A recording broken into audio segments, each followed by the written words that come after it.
Good morning, Dr Goodall. Good morning. Could we commence, please, with the issue of the Welsh Government's corporate risk register? What are risk registers? So I would say that we have two different risk registers which are associated in this area. We would have a national risk register, which would be in the arena of our hazards and threats on our emergency planning and preparedness, and there would be a route for reviewing those. We also have our corporate risk registers in the organisation, which tend to capture a much broader range of risk areas, issues which have to be addressed by the organisation. So that can include matters of workforce, matters of delivering government policy, but the running of the organisation. So I would say there's a difference between those two approaches, but we use both. The first one, the National Risk Register, the inquiry has heard evidence in the main from Cabinet Office witnesses in Whitehall concerned with the production and maintenance of a United Kingdom risk register, which sets out a number of risks. I think there are over 100 now, in fact, in the NSRA, the latest variant of the National Risk Register. And the inquiry has also heard evidence from Scottish witnesses in relation to the maintenance of a Scottish risk assessment process. Is there an analogue for Wales in terms of the risk register? So we use the National Risk Register, and that would be consistent with the advice that you've had from Cabinet Office colleagues. There are risk registers which are used at the local resilience forum level, and they are part of those local and regional arrangements. There is no intermediate Wales hazards and threats risk register, which draws those together. The Wales Resilience Forum will oversee those arrangements, but we try to allow that to be focused at the local resilience fora level deliberately with our 4 fora in Wales. There are risk assessments and risk assessment plans at the local resilience forum level. Indeed, yes. In the same way that there are risk assessment plans at the local resilience forum level in England. There happen to be more local resilience forums in England than there are in Wales. There are only 4 in Wales, but that is the local risk assessment process. Yes. Focusing on the national level, risks which present themselves to the United Kingdom and England are not necessarily the same risks that may present themselves to Wales, because you might have a particular form of threat or hazard in Wales, I don't know, a particular form of flooding or a particular locality which might be flooded, and therefore a different risk to that which may develop in relation to parts of England or the United Kingdom generally. Yes, I would agree. The broad range of risks and threats would be consistent, but of course there would be some geographical differences in the Wales context. I think because we only have 4 local resilience fora, we didn't feel that we needed to really work those through, although the Wales Resilience Forum does have a programme of work that will highlight those risks that emerge. But I would agree with you that where we are now, we are introducing a Wales Risk Register, and it's for the very points that you say, that irrespective of health areas and preparedness, there are some more unique issues. For example, coal tip safety in Wales, and some of the natural resource issues as well. I can't recall when Scotland introduced its own Scottish risk assessment process, but on the premise that it was some time ago, has the Welsh Government specifically considered the merits of a Welsh risk assessment process over the 10 or so years from the inauguration of the risk assessment process in Whitehall, which I think was 2010? I think certainly with the transfer of responsibilities in 2018, I think that was in our thinking to look to convert it.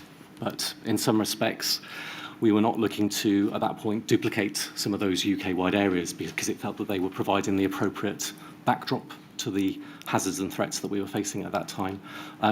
In terms of our current thinking, and indeed reflecting on our own lessons and actions that we've adapted, that is absolutely part of our thinking now, that we do need to represent it in that way. So there is a Wales risk register in respect of those hazards and threats under review at this moment by the current resilience team.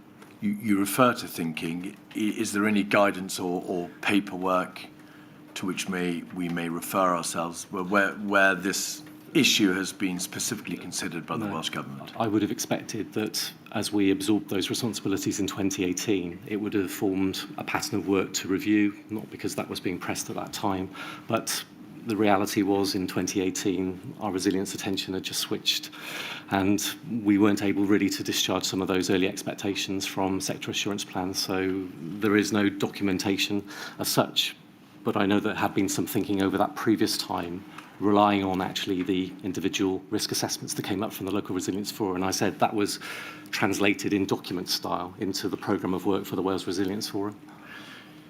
Dr Goodall, I'm sorry to press you. You say there was a pattern of work and thinking was done in a document style.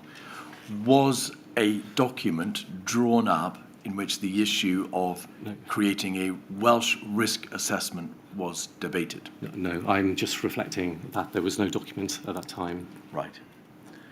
In hindsight, and it must surely follow, because the Welsh Government's position now is that there is a need for a Welsh-centric risk assessment process, that was an error. It should really have been done at the time that the transfer of functions order was made in 2018, so that there would be a risk assessment structure to which these new executive functions from Whitehall could be attached. Yes, it helps the clarity of the functions and responsibilities that moved across, and that helps to clarify change from support and de facto leadership arrangements into the coordination role. So yes, I would agree. And as I've said, our current thinking and experience and activities that are taking place are actually looking to produce an intermediate Wales risk register that reflects our own priorities in Wales. You've now used, if I may respectfully suggest, another euphemism. You're looking to produce. Has the process started of writing a risk assessment process for Wales? Yeah, the resilience team is reviewing and has instigated arrangements to look at a Wales risk register. Has the decision been made to produce a Welsh risk assessment process and register? Those arrangements haven't been endorsed by ministers, but the resilience team have actually been producing a Wales risk register as one of our lessons learned.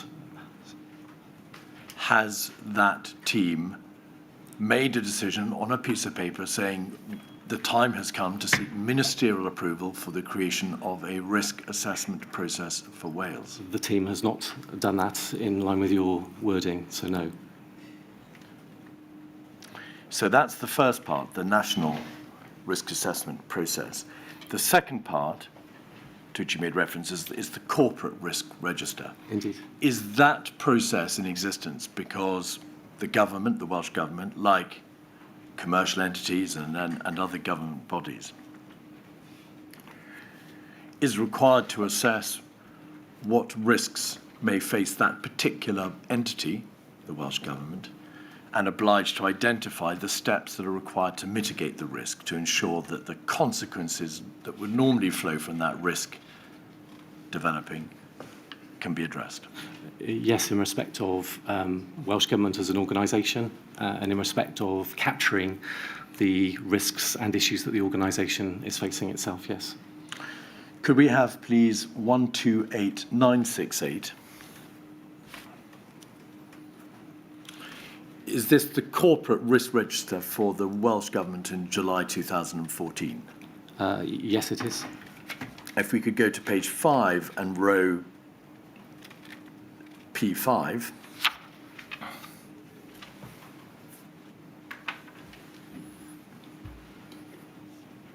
Thank you. So page 6, actually. P5 says resilience major emergencies. if we fail to provide leadership to ensure Wales is prepared for and resilient to the full range of national hazards and threats, including pandemic influenza, terrorism, major flooding, severe weather, and currently the impact of the firefighters' industrial action, then there is a risk to the health and well-being of the citizens of Wales. And then if we could go back up to page 6 and the bottom half, the document sets out, does it not, mitigating steps. So things that need to be done in order to make sure that that risk doesn't develop into reality.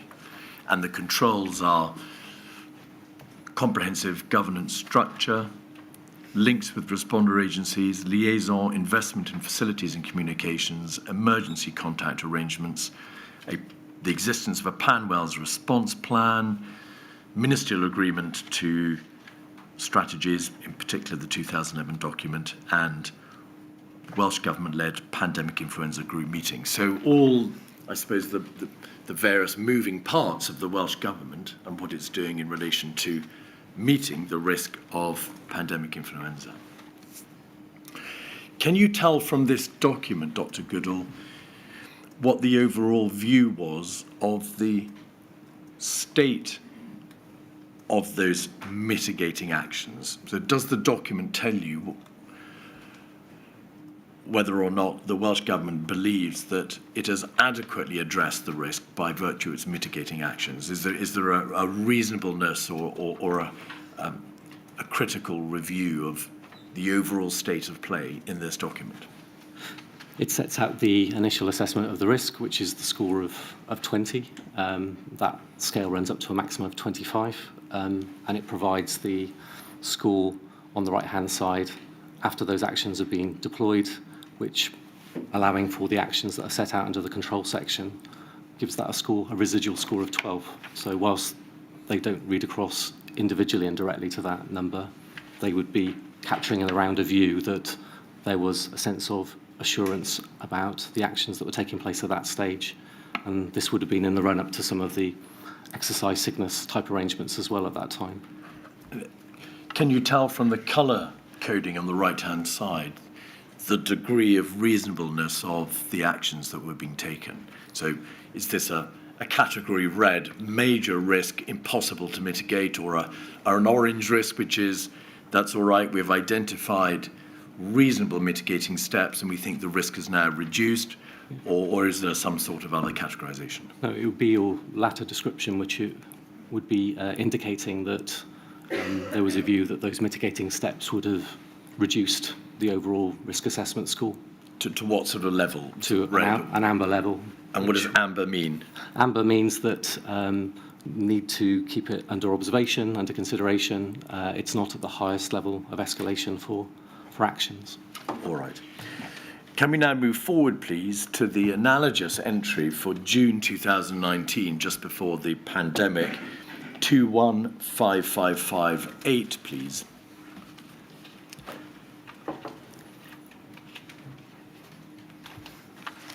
And if we could scroll in so that we may read it a little more clearly.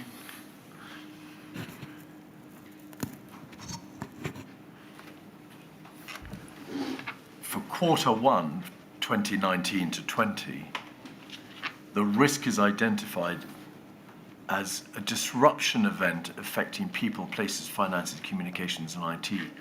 If there is a significant disruption event, whether an act of God or planned attack or event, the Welsh Government may struggle to recover its operations quickly and effectively, so that continuity of business critical activities is lost. And the mitigating measures are now identified as the existence of a business continuity plan. In very broad terms, the disaster recovery arrangements are in place. The assertion that lessons are learned from disruption events, and the claim that emergency response protocols are in place and are practiced through desktop and live exercises. So a number of questions, please, Dr. Goodall.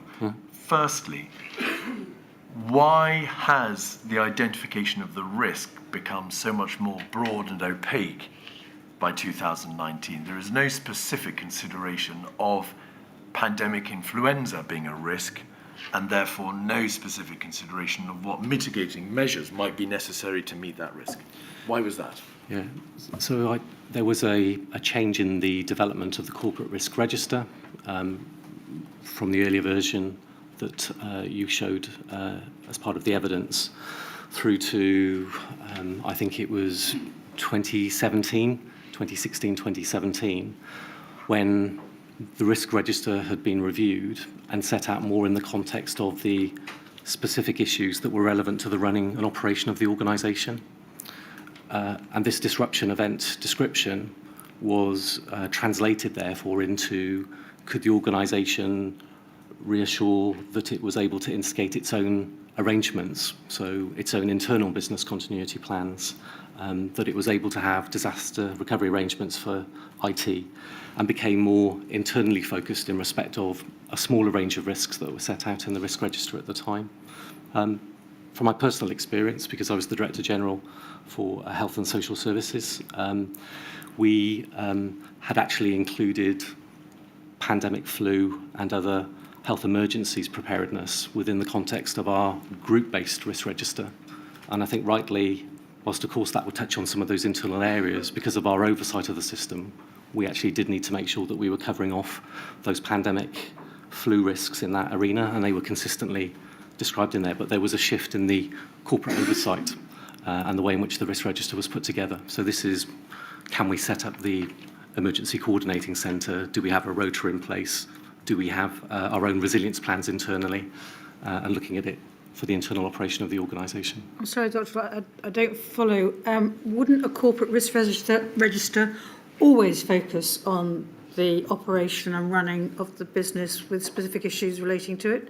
Not following what you mean by it changed, other than it obviously did change. It changed to look at the way in which the civil service itself would step up in the emergency context, and also recognising that emergency planning and response over time had been limited to individual and almost rare events.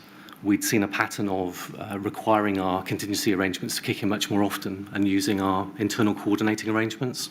So there was a decision that was taken corporately reflecting on risk register arrangements, and that decision was manoeuvred through. It was a much smaller list of corporate risks that were held at that level. Dr. Goodall, can I ask you, as you answer, please, to slow down a little? Of course. Going very fast for the stenographer. Of course. Dr. Goodall, this is a risk register for the entirety of the Welsh Government, is it not? It is the Welsh Government Corporate Risk Register. Yes, it's the Welsh Government Risk Register for the operation of the civil service of the organisation, yes. Yes. And risk registers are meant to identify risks facing the particular body to which the risk register relates, namely the Welsh Government and its administration and governance. Influenza pandemic was generally regarded as the greatest risk facing the nations of the United Kingdom. It was a Tier 1 risk in the United Kingdom risk register. So why, if it is or was the greatest risk facing generically the Welsh Government, was the consideration of that risk, the detail of that risk, the proposed mitigation of the risk, the actions required to meet that risk, downgraded by virtue of being put into the Health and Social Services Group Risk Register, which is not the Welsh Government. It is one part of the Welsh Government. It is the Health and Social Services part of the Welsh Government, and necessarily then taken out of the generic Corporate Risk Register. Simply at the time, the risk register was developed to be more generalised about the response because of the pattern of experiences of other events happening and the need to step up the Wales resilience arrangements. So that was the decision that was taken at the time in development. Do you accept, Dr. Goodall, that the inevitable consequence of that decision was that whilst the civil servants and ministers in the Health and Social Services Group part of the Welsh Government would have been thereafter focusing on the risk of pandemic influenza because it was then in their risk register, nobody outside that group would have been required to focus for the purposes of the risk register on pandemic flu on the part of the Welsh Government because it was no longer in the risk register. I don't feel that represents the position because there was a lot of preparedness activity taking on.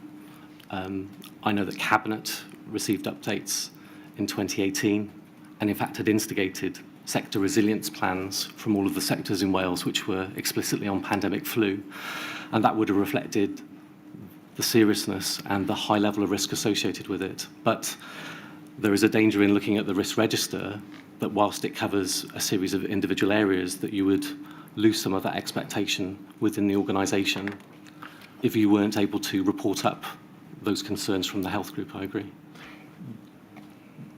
You make, if I may respectfully suggest, a good point, which is that, of course, work and preparation continues by the by.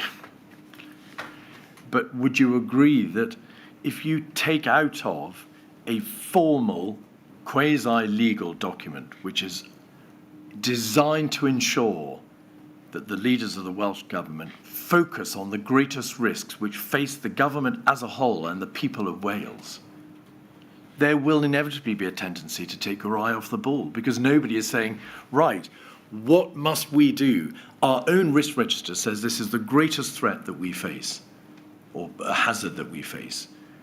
We must focus specifically on what we're doing to meet it.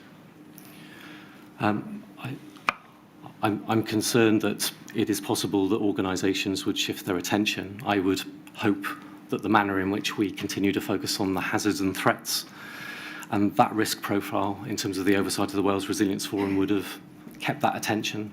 And certainly we continued with our preparedness activities through that period of time.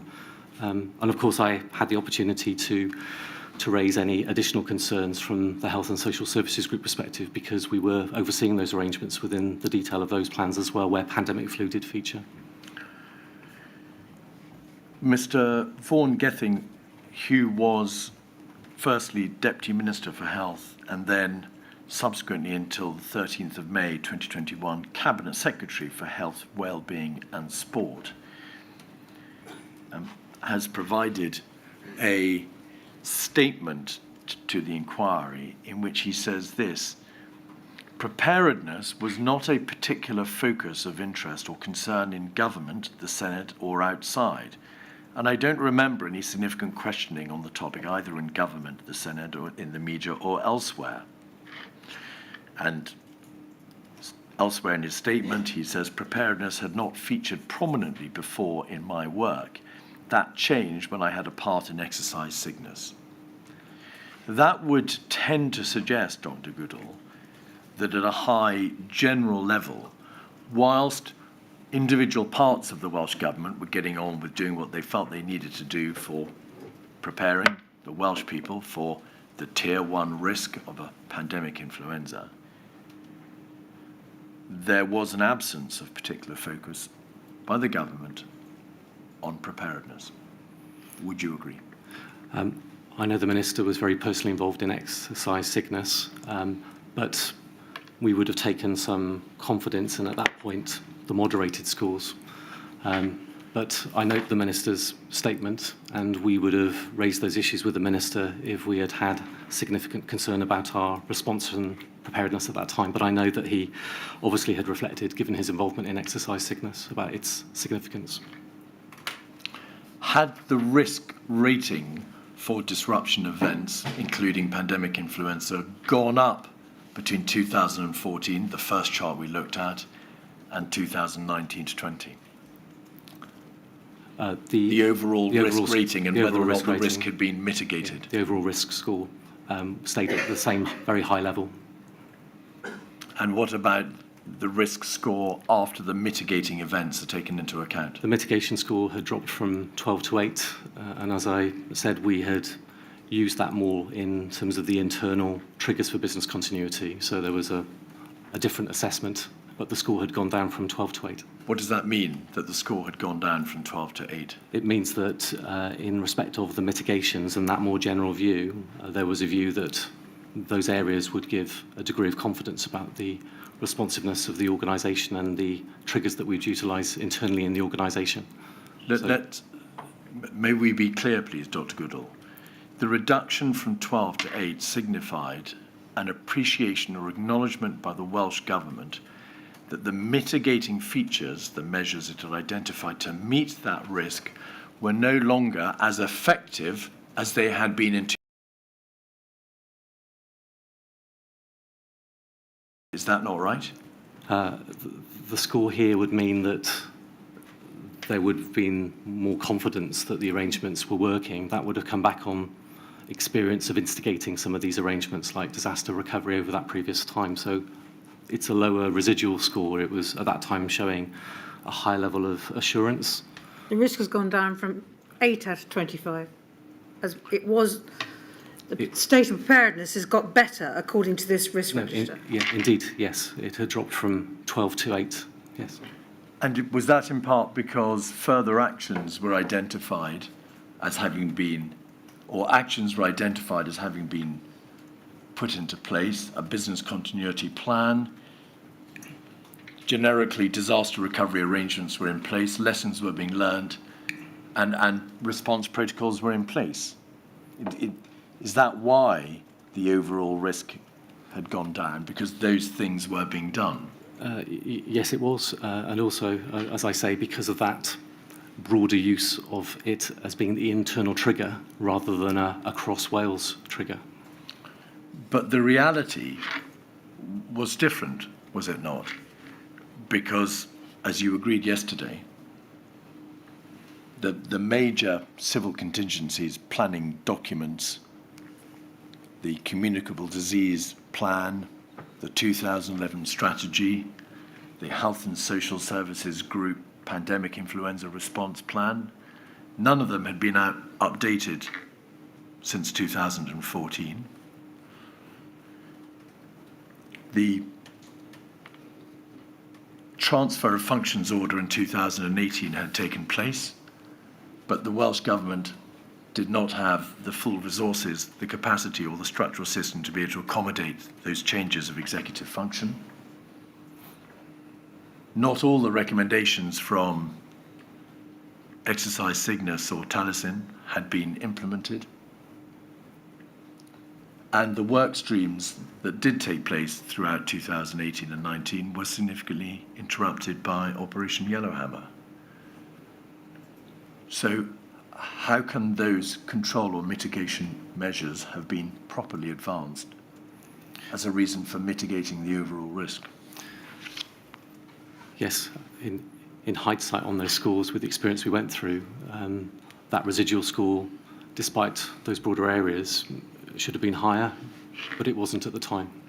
But Dr Goodall, somebody compiling, or somebody in the Welsh Government would have known when this risk register was being compiled that those mitigation measures were to a large extent chimera, that they simply didn't reflect the reality of the position on the ground, did they? I think they were genuinely reflections at the time about the way in which we had worked through various internal arrangements, including business continuity. We'd had experiences around disaster recovery, and it would have been demonstrating some assurance from the teams at that time, but I obviously can't change the score that is there at that time. Do you agree that those mitigation measures were not accurately described in that risk register? At Q1 of 2019, those mitigating measures did not reflect the reality of the absence of work within the Welsh Government in terms of the updating of the planning, the guidance, the resourcing, the response to the exercises, or the capacity to meet the transfer of functions order. I think personally, in hindsight, that should have been a higher residual score, yes. Yes. And therefore, those mitigating measures identified there are inaccurate. They were simply not an adequate reflection of the reality. They are generalised statements, but they would have been business continuity arrangements that were referred to as part of that as well. But as I said, the residual score, in hindsight, should have been higher at that time. I agree with you. Dr. Goodall, they are either inaccurate or they are too general. Yeah. Which is it? I think they were too generalised, and that probably gave some inappropriate assurance on arrangements in there.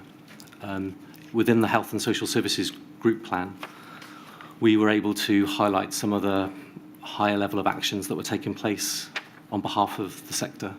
And I hope that that would have mitigated some of that in terms of the way we worked our way through those.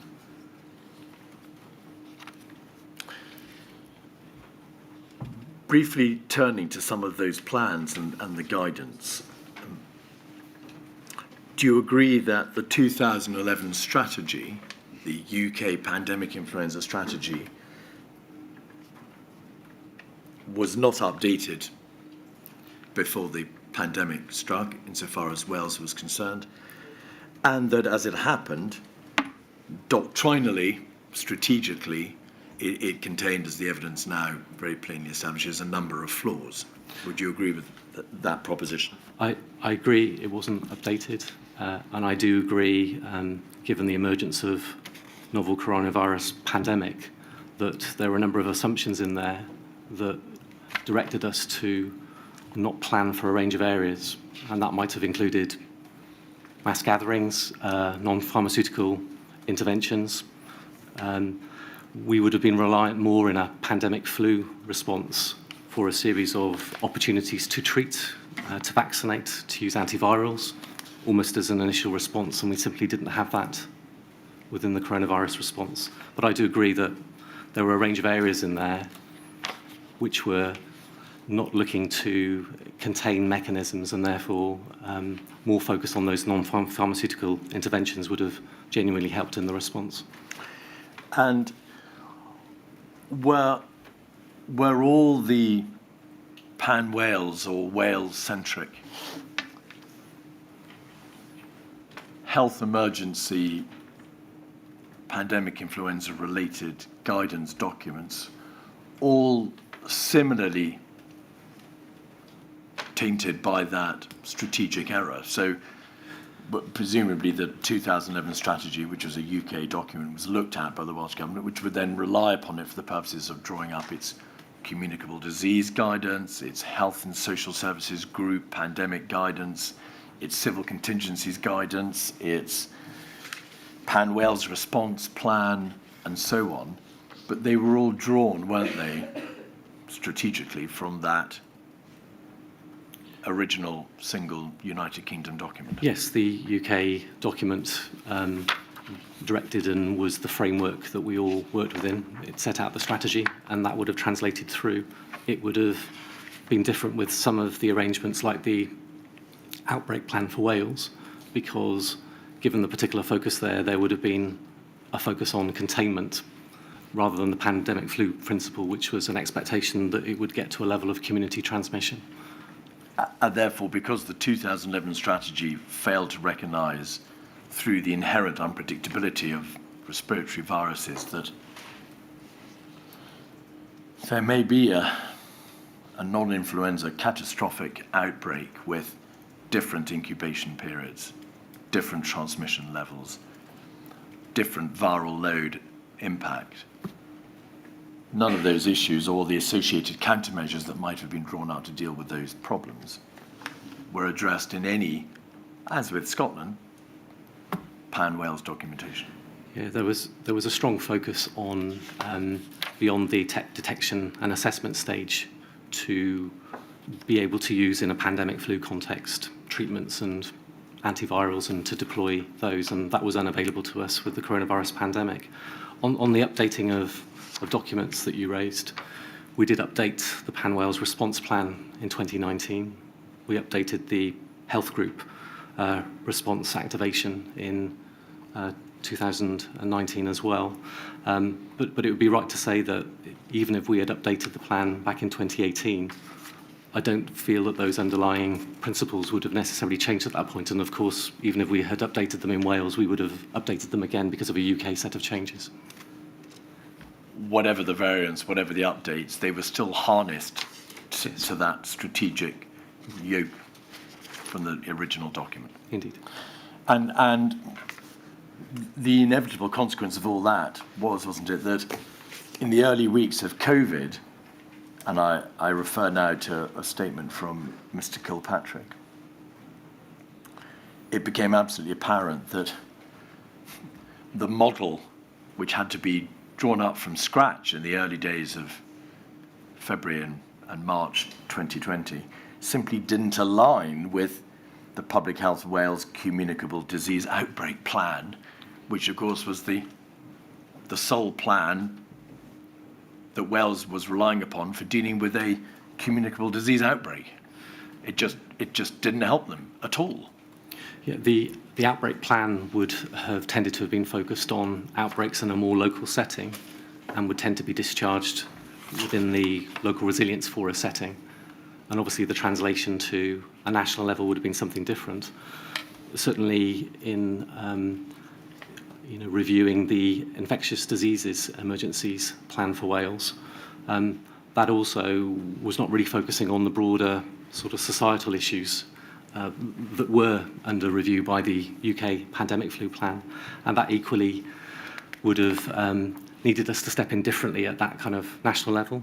I mean, my view is that we were using the plans as the basis of our response, that it gave us foundations, and certainly that would be true of the Pan Wales response plan, but we had to adapt very quickly to the emerging situation and the knowledge that was coming through very, very quickly at that time. All right. Now, may we then turn, please, to plans, away from plans to exercises. The two major exercises with which we need to be concerned are exercise Taliesin and exercise Cygnus, are we not? Exercise Taliesin was in 2009. Well, was that a Welsh government or a United Kingdom exercise? That was actually a United Kingdom exercise. We discharged it very significantly, though, in Wales. I actually remember being part of that exercise at the time because I was 2 years into being a chief executive.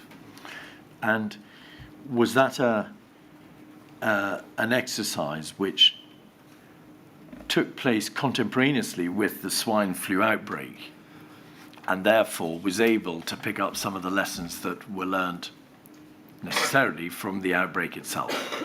Yeah, it almost immediately went into the early part of the swine flu outbreak as the exercise was taking place literally within 24, 48 hours.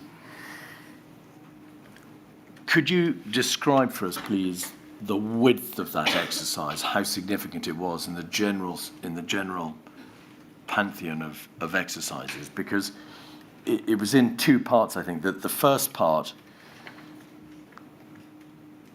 addressed the technical and procedural aspects of communications between local resilience forums, the 4 resilience forums in Wales, and the strategic coordinating centres which deal with the response as opposed to planning.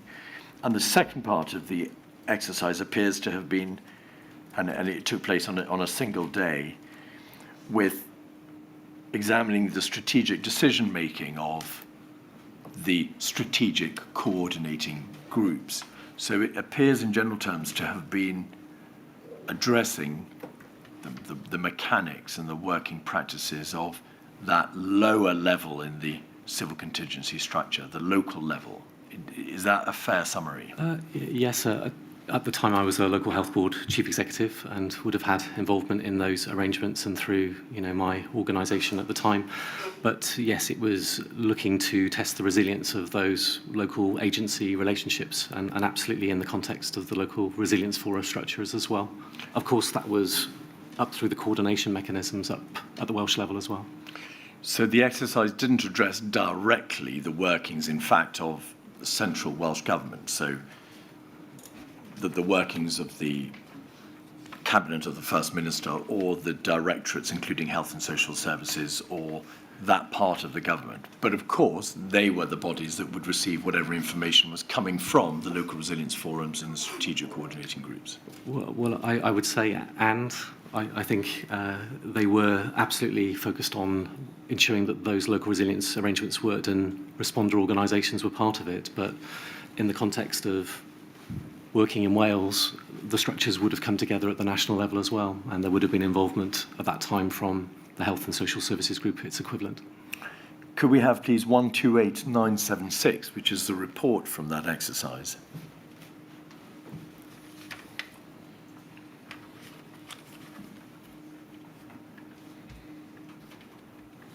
Exercise Taliesin Swine Flu Structured Debriefing Report. It took place in the Emergency Coordination Centre on the 18th of November 2009, although there was an earlier day, as I suggested, I think in April, where there was an exercise from 8 till 8 in the evening for strategic coordinating groups and local resilience forums. It was prepared for the Wales Resilience Partnership team, and if we could go, please, to page 13, I think we'll find the recommendations or conclusions.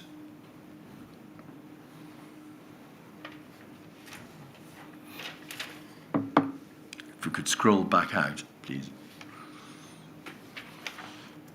At the bottom of the page, the following conclusions are based on the issues raised at the workshop for swine flu and exercise Taliesin.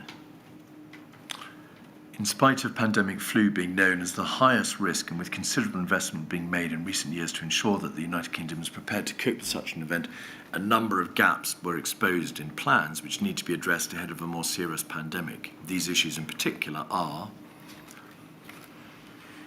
and then if we could we scroll back out so that we can get our steps in relation to, our bearings in relation to the particular areas. Excess deaths, social care, schools and early years setting, and over the page.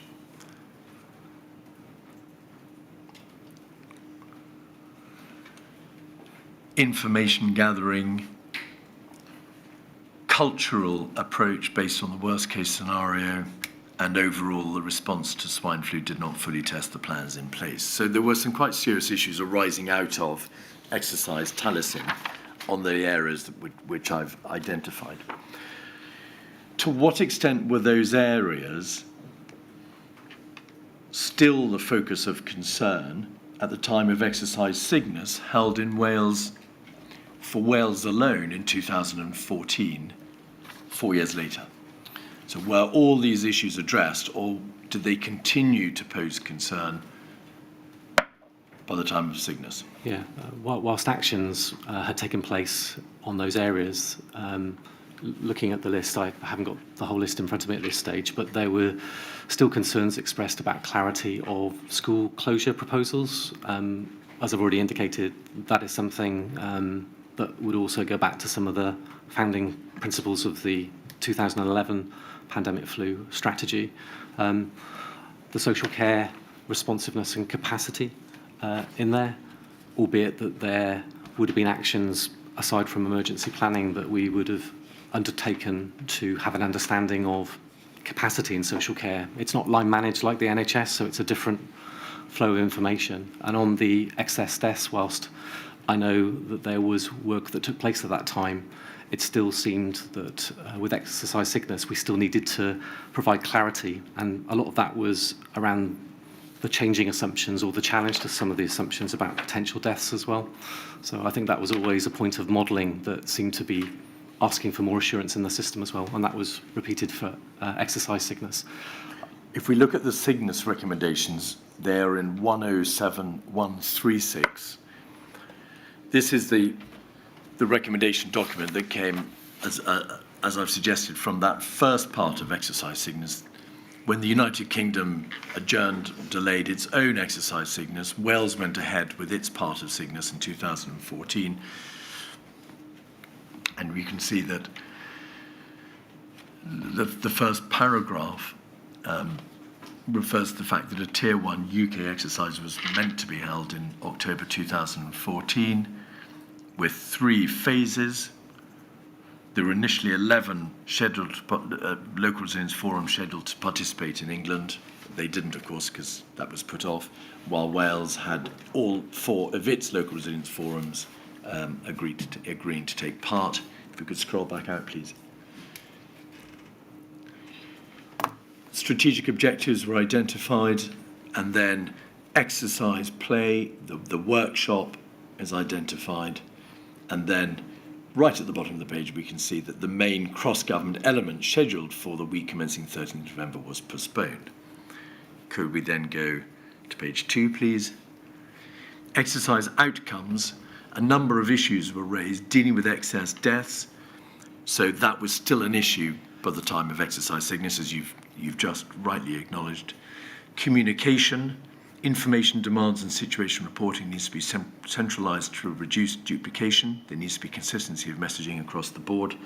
Does that mean communication in the sense of media and dealing with the public, or communication between the moving parts in the civil contingencies structure? Your latter point, the moving parts of the structures.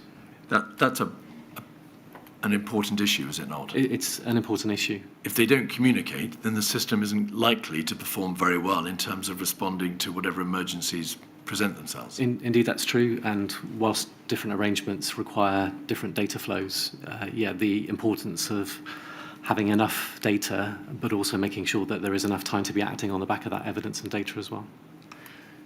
Regulation, we needn't be overly concerned with. Resources, there needs to be a national stockpile of resources made available. School closures, still an issue. Demands for data collection, still an issue. National Pandemic Flu Service, one SCG, Strategic Coordinating Group, expressed concern. And then over the page, the recommendations. At the top of the page, vulnerable people, concerns were expressed over the capacity and readiness of privately owned care homes to have robust contingency plans. And then recommendations were made. So is this the position, Dr. Goodall? A number of features which had come out of the earlier exercise had still not been addressed by the time of exercise sickness, and some of them were of considerable importance and went to the centrality of the civil contingencies health response as a whole. These were significant matters. Yes, some of those would have continued, and I would say that there were activities taking place to understand and address those areas, but they continued to feature. I know, for example, that we were able to take assurance back from local resilience fora on their views of being able to manage excess deaths on modelling numbers, which took place back in, I think, 2018. But I still don't feel that the work was fully completed even by that point on the back of the sickness recommendations. Certainly on care home understanding and capacity, having clarity on the local government responsibilities and their local business continuity plans for homes was important, and to seek that assurance.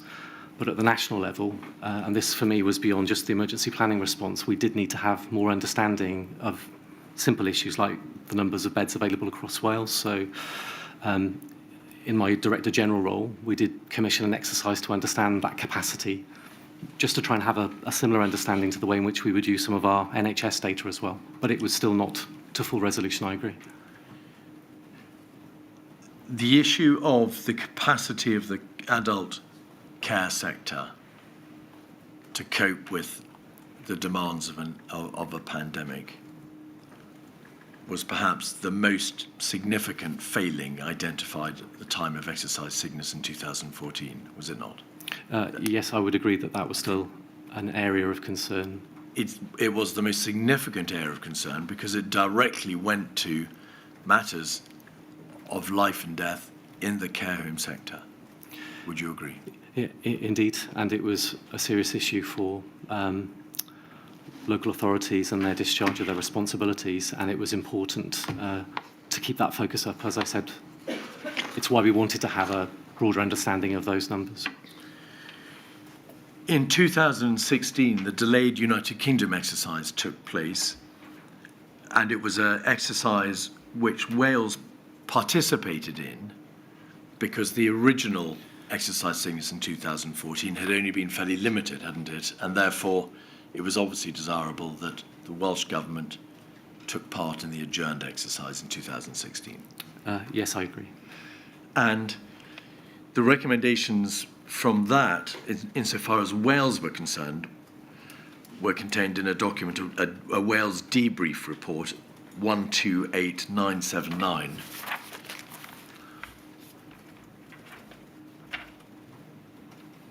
October 16. Exercise signals had taken place earlier in October 16, so this is obviously the debrief report. And if we could go, please, just scroll through the first, well, let's have a look at the first page. We can see there the references to the nature of exercise Cygnus, a Tier 1 UK pandemic flu exercise with full ministerial participation. In Wales, the exercise began on the 14th, continued on the 18th, and it involved, again, multi-agency groups from all 4 local resilience forums. There was the main exercise was on the 19th and 20th, with the CMO leading COBRA officials at a meeting, or leading officials at a COBRA meeting, and the Cabinet Secretary for Health, Wellbeing and Sport, that would be Mr. Vaughan Gething, and the Minister for Social Services and Public Health participating. There's then a reference to the NHS workshop on the 14th and how the Local Resilience Forum pandemic planning checklist and various injects were considered for the purposes of the exercise. And if we could go forward to the next page, there's a reference to countermeasures awareness workshop. And then if you would bear with me one moment, Dr. Goodall. We'll go straight to the recommendations page. But while we wait for that to come up, is it right that the overall position was that there we are, thank you very much indeed, very sharp attention by our brilliant technician. Page 4, recommendations 1, all organisations were asked to review their pandemic plans. 2, all organisations to ensure the sufficient awareness of what is within the Welsh National Stockpile. 3, all organisations review their local delivery points and antiviral collection points. If we could just scroll further forward one page, we'll see whether there are any more recommendations, and there weren't. So, insofar as Wales was concerned, only a small number of the recommendations from the overarching exercise were relevant. There were more recommendations than that, I think, if you scroll forward. Is that because the recommendations were sections, split up in sections by reference to particular parts of the exercise? Particular parts. So. All right, yes, there we are, page 7. We have recommendations 4 and 5. I believe there were 12 in all. There were 12 within the Welsh context. There were 22, obviously, yes, when the overall exercise Cygnus recommendations came through, and I would say that they also remained relevant to us, of course. Of the 12 recommendations, of the overall 22 recommendations, the 12 that were relevant to Wales, how many of those recommendations concerned issues which had still not been addressed from the earlier Taliesin exercise and the earlier Cygnus exercise?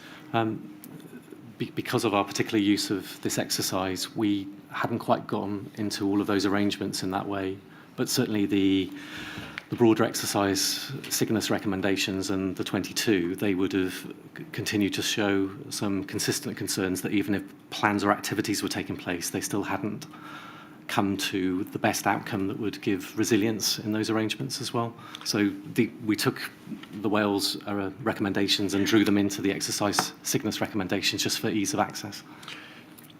The reality was, wasn't it, that the concerns about the adult social care sector had not gone away 2 years later.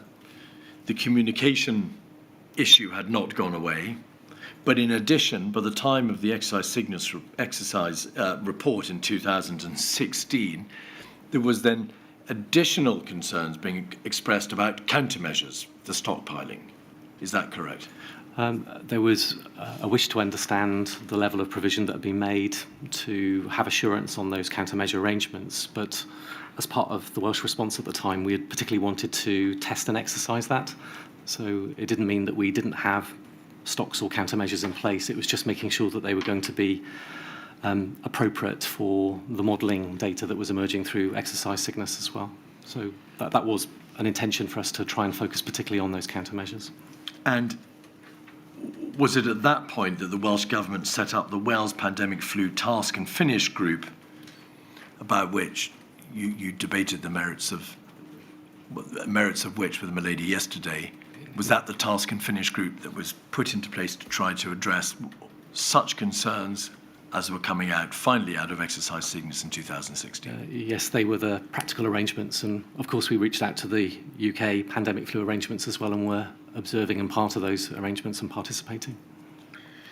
But that Task and Finish Group, as you said yesterday, wasn't able to finish its work because, although it identified the tasks, it never finished them.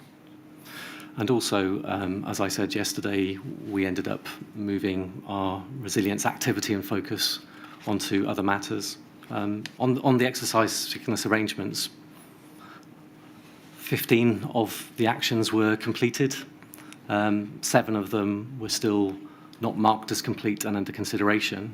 I can describe how on some of those measures I think that they actually had more significant activity. As an example, there was a draft communication strategy that had been worked on and was available, but it hadn't been issued.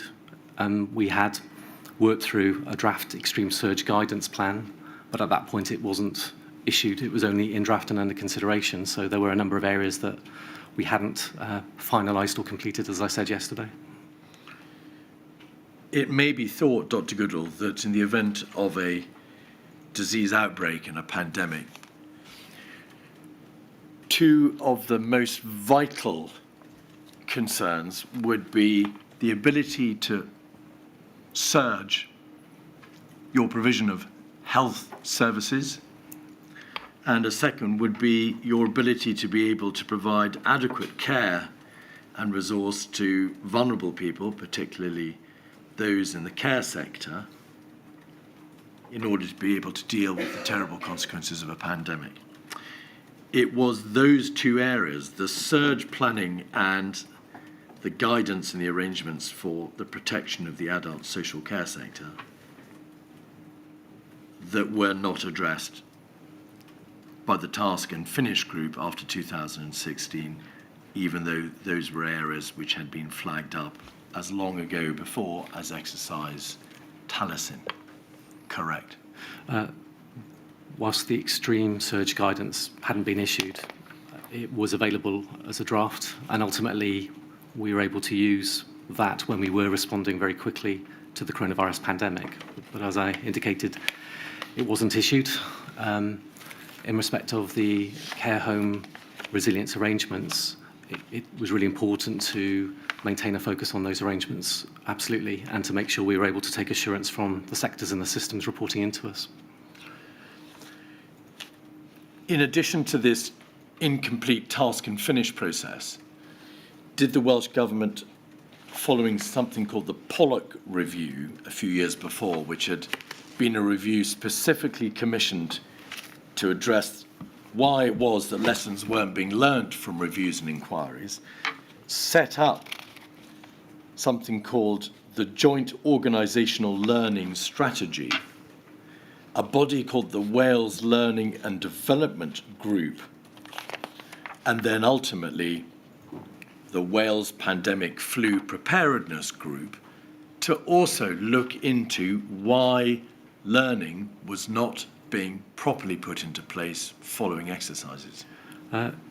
It did do that, and it also led to the arrangements put in place, first of all with training, which had been instigated back in 2008, but also the pattern of the annual conferences, both generally for civil contingencies and also for the health sector, that allowed us to be able to draw in those mechanisms with the organisations and the first responder arrangements as well. So they also allowed us to have an understanding of the focus of those activities over that time as well.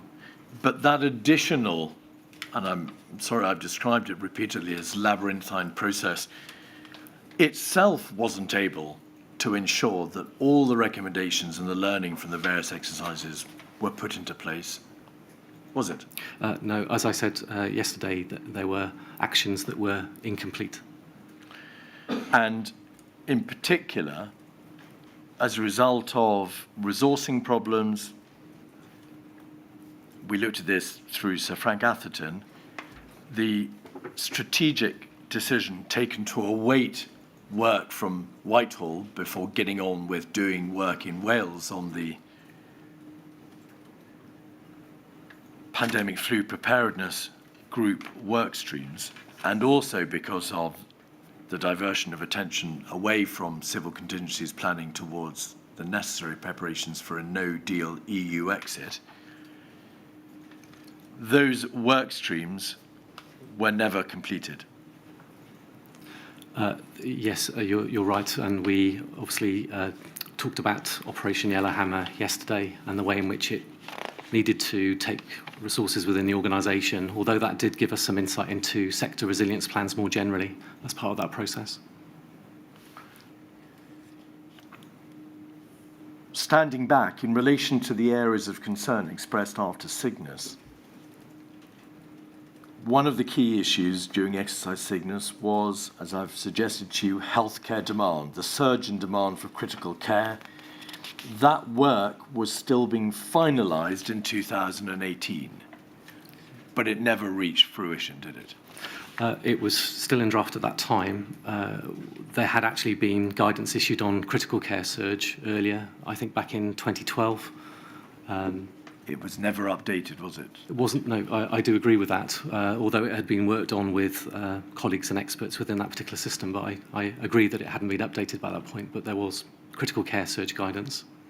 The consideration that it was thought necessary to give to reviewing and amending the pandemic influenza framework for local authorities and social services providers was never complete.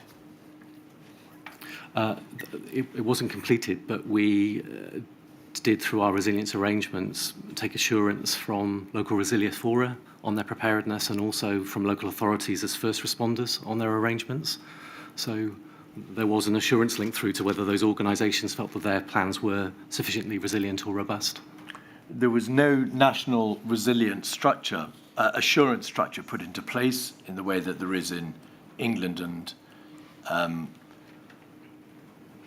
in respect of local resilience forums in England. There was no national resilience standard process put into place, a national resilience assurance process by which local resilience forums could be checked, put into place either, was there? There was a self-assessment process for them within the responsibilities that Welsh Government had before 2018, before it had the legal duties.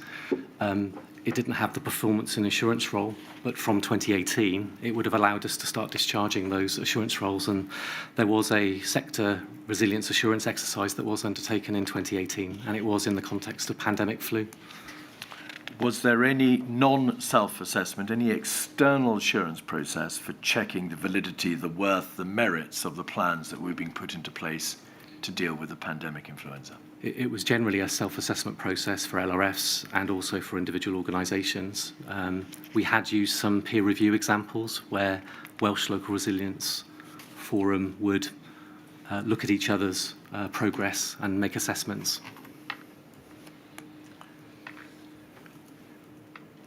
There was, in 2018, an understanding that following the transfer of functions order, there needed to be a review generally of the civil contingencies structure in Wales.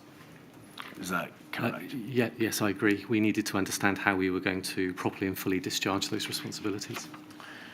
What happened to that general review of civil contingencies following the transfer of functions order? Whilst we had done the sector resilience oversight and we had expanded the team with the new responsibilities coming over, our attention and activity had simply moved across to Operation Yellowhammer and the EU exit arrangements, and that meant that the resilience team was embedded in that work, as well as a very large part of the organisation as well. So the discharging of those responsibilities as we intended was put on pause, even though we were using and deploying the civil contingency mechanisms for EU exit.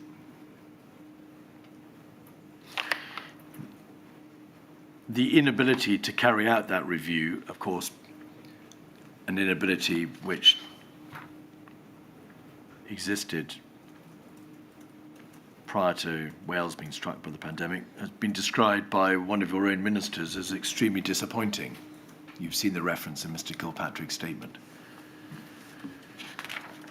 And even after the pandemic struck, when the review of civil contingencies in Wales took place in 2023, it did earlier this year, did it not? It did.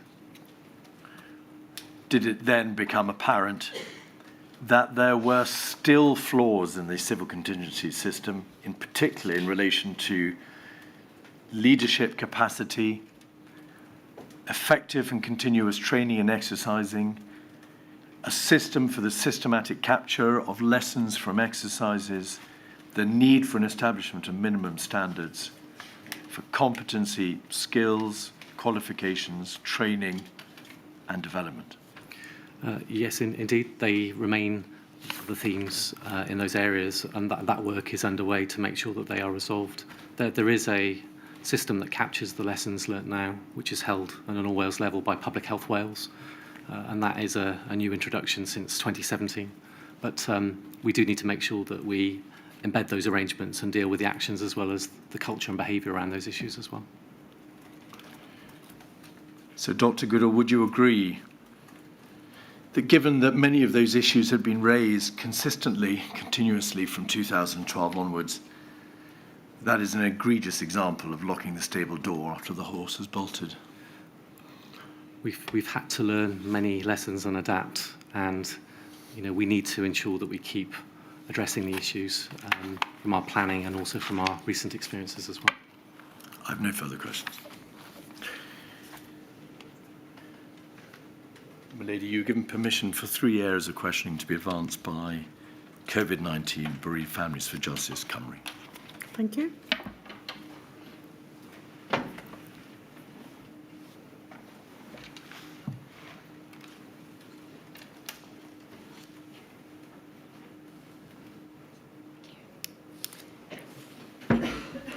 Good morning. I'm Bethan Harris. I appear on behalf of COVID-19 Bereaved Families for Justice. I have 3 questions, Dr. Goodall, and I have 10 minutes, so I'll be keeping an eye on the time. Yesterday, Sir Frank Atherton, when he was giving his evidence, he was referred to a document which had been produced for the Health Protection Advisory Group, and for the reference, that is 177362. I won't take you to that document, but I'd just like to read, first of all, what he said in evidence.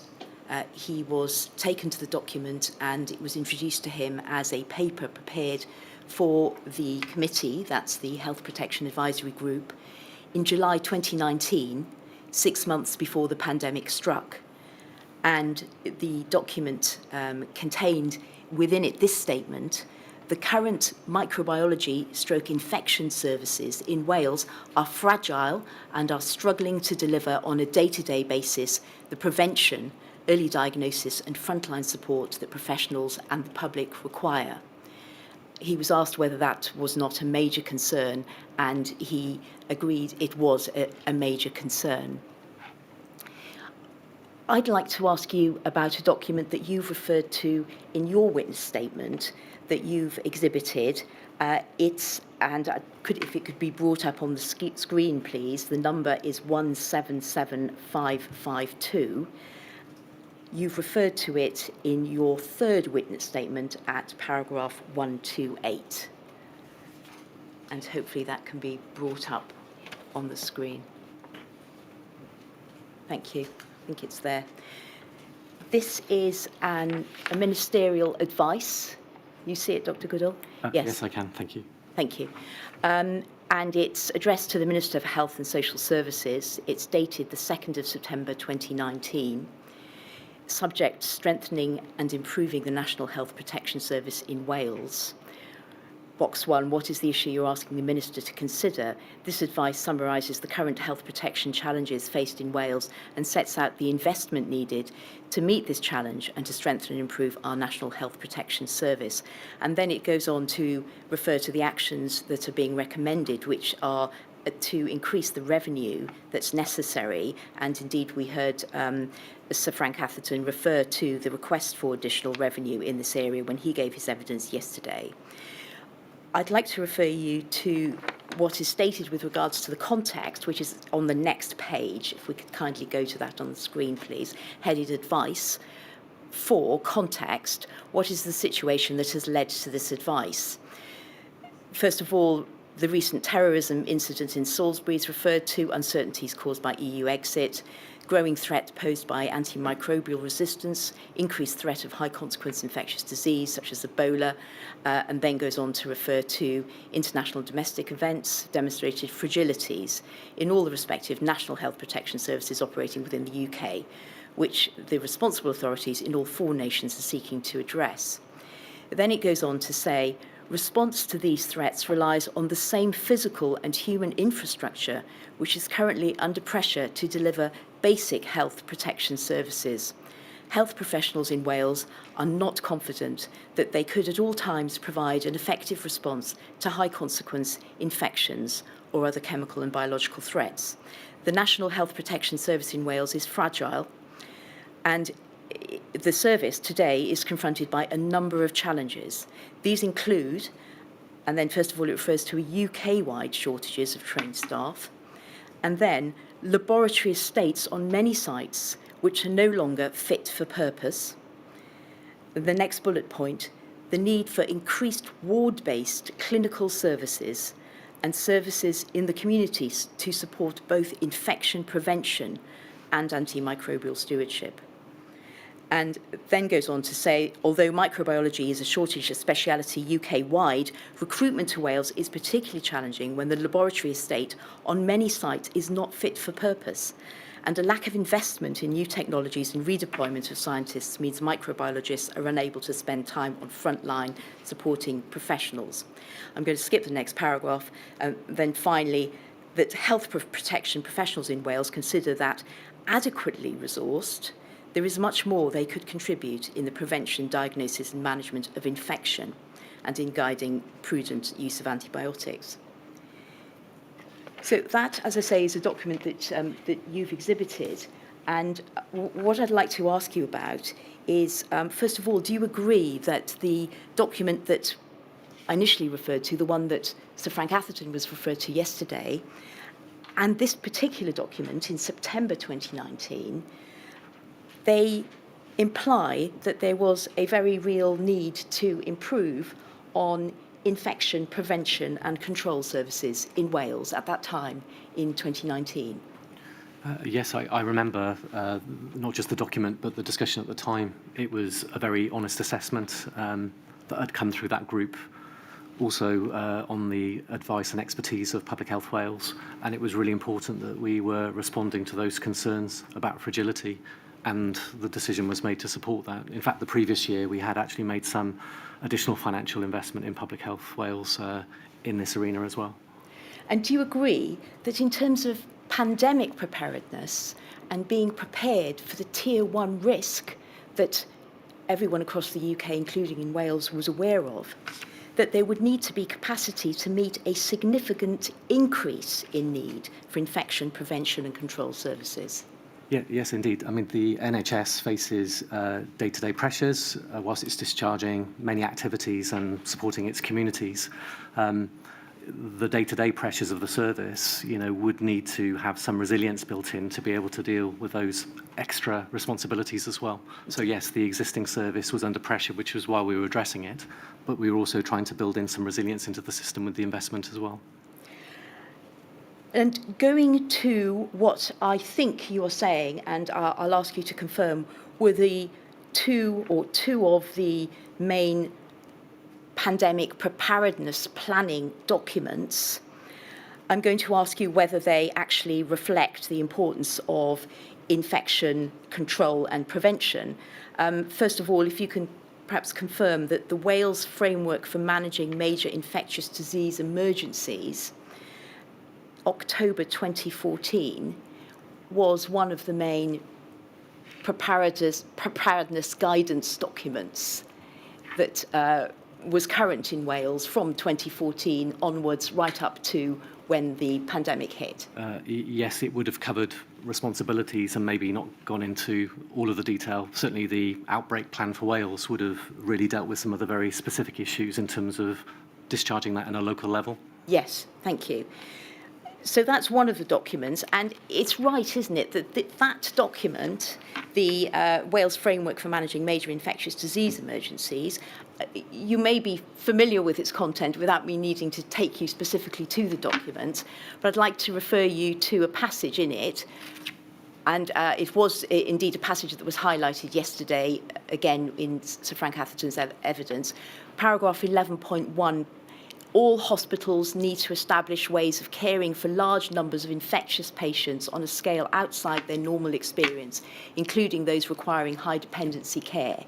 So, just to confirm, that document clearly recognised the importance of infection control in the context of being prepared for a pandemic. Yes, Indeed. I agree. Yeah. And the other document is the Wales Health and Social Care Influenza Pandemic Preparedness and Response Guidance. Again, another one of the major preparedness guidance documents, 2014, that remained in force throughout up until the pandemic hit. Yes, indeed. You. Yeah, we'd hoped to review it in 2018, but it was the document in 2014 that was an important response document for us. Yes.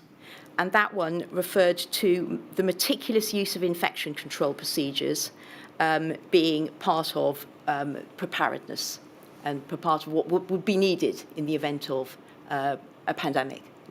Yes. That's familiar to you. Thank you. So what I want to ask you is, do you accept that when we look at what we had in September 2019 in the documents I referred you to, which you've exhibited, and we look at those documents in 2014 and what they flag up in terms of needs, in terms of infection and prevention control, that there just wasn't a robust enough process of following up on what the Welsh Government's own guidance said, that there wasn't a critical review as to whether things were actually put in place that had been stated in the documents?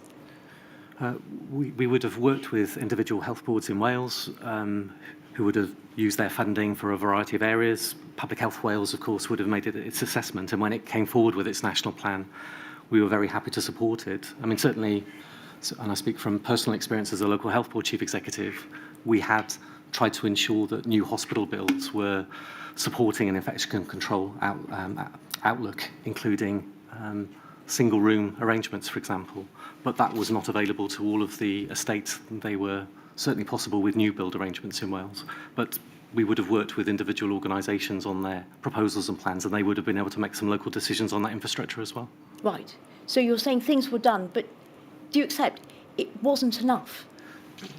When we were receiving that national protection proposal, that was showing that we needed to invest more and have more flexibility and capacity, yes. Thank you. I'm going to just deal with my a second question very briefly, because I know that I'm running out of the time that's allocated. Thank you for those answers. I'd like to ask you a question on PPE and perhaps putting to one side matters of what the arrangements were with regards to how much PPE was stockpiled and what was the extent of the actual availability of PPE that was planned and put in place. Was the distribution system for accessing PPE and distributing it, was the resilience of that system in Wales adequately tested in advance of the pandemic? The PPE stockpiles, where we were making sure that we had about 15 weeks worth of supply available, were well tested. When we were in the coronavirus response, we really had to utilise the excellence of the National Procurement Service arrangements to change the distribution model quite quickly. But to your question, I don't think that they were rigorously tested. They may well have featured as part of the procurement service's own resilience proposals.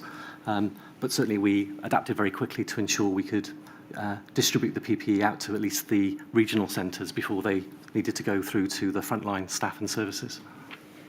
And just finally, obviously this module is not looking at what actually transpired and how things played out on the ground in any detail, but do you acknowledge that there were problems with distribution? We ended up having to change our distribution model rather than to 11 centres to literally get to hundreds of sites in matters of days. So it was a very different response that was required at the time. Right. And in retrospect, would it be right to say that there hadn't been sufficient scrutiny of the resilience of that distribution system in advance of the pandemic? We were assured on the existing arrangements, but at the scale, the severity and the duration of the arrangements, we would have needed to have done more work based on the experience that we had to the coronavirus pandemic.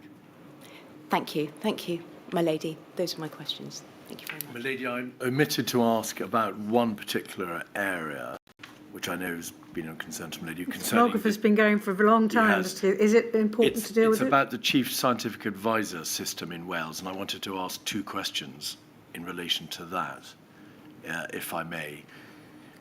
Dr Goodall, it is this, that it appears from the material that the Chief Scientific Advisor for Health in Wales, a man who is actually, I think, a Mr Rob Orford, because he's concerned with being the Chief Scientific Advisor for Health, is not part of the UK Chief Scientific Advisor system. And secondly, do we have it right that for whatever reason, the Chief Scientific Advisor in Wales and the Chief Scientific Advisor for Health in Wales are not at the centre of the Welsh civil contingency structure, so they don't actually give advice on civil contingencies to the Welsh Government? Have I summarised the position correctly? Yeah, you've summarised those correctly. There were some changed arrangements put in place during the pandemic itself to access those, but they were certainly Rob, as the CSA Health, was involved in the pandemic response, but they had traditionally not been directly involved in the preparedness. Thank you. Thank you very much, and I shall return at 22. All rise.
protocol.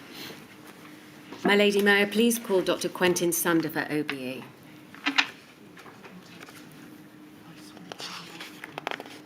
I swear by Almighty God that the evidence I shall give shall be the truth, the whole truth, and nothing but the truth.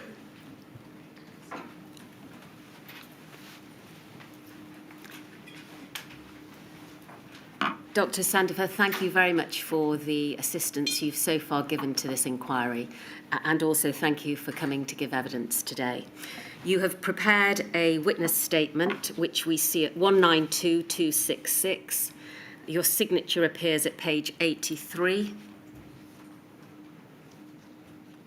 There we are. You signed this statement on the 27th of February this year. Can you confirm, please, that it's true to the best of your knowledge and belief?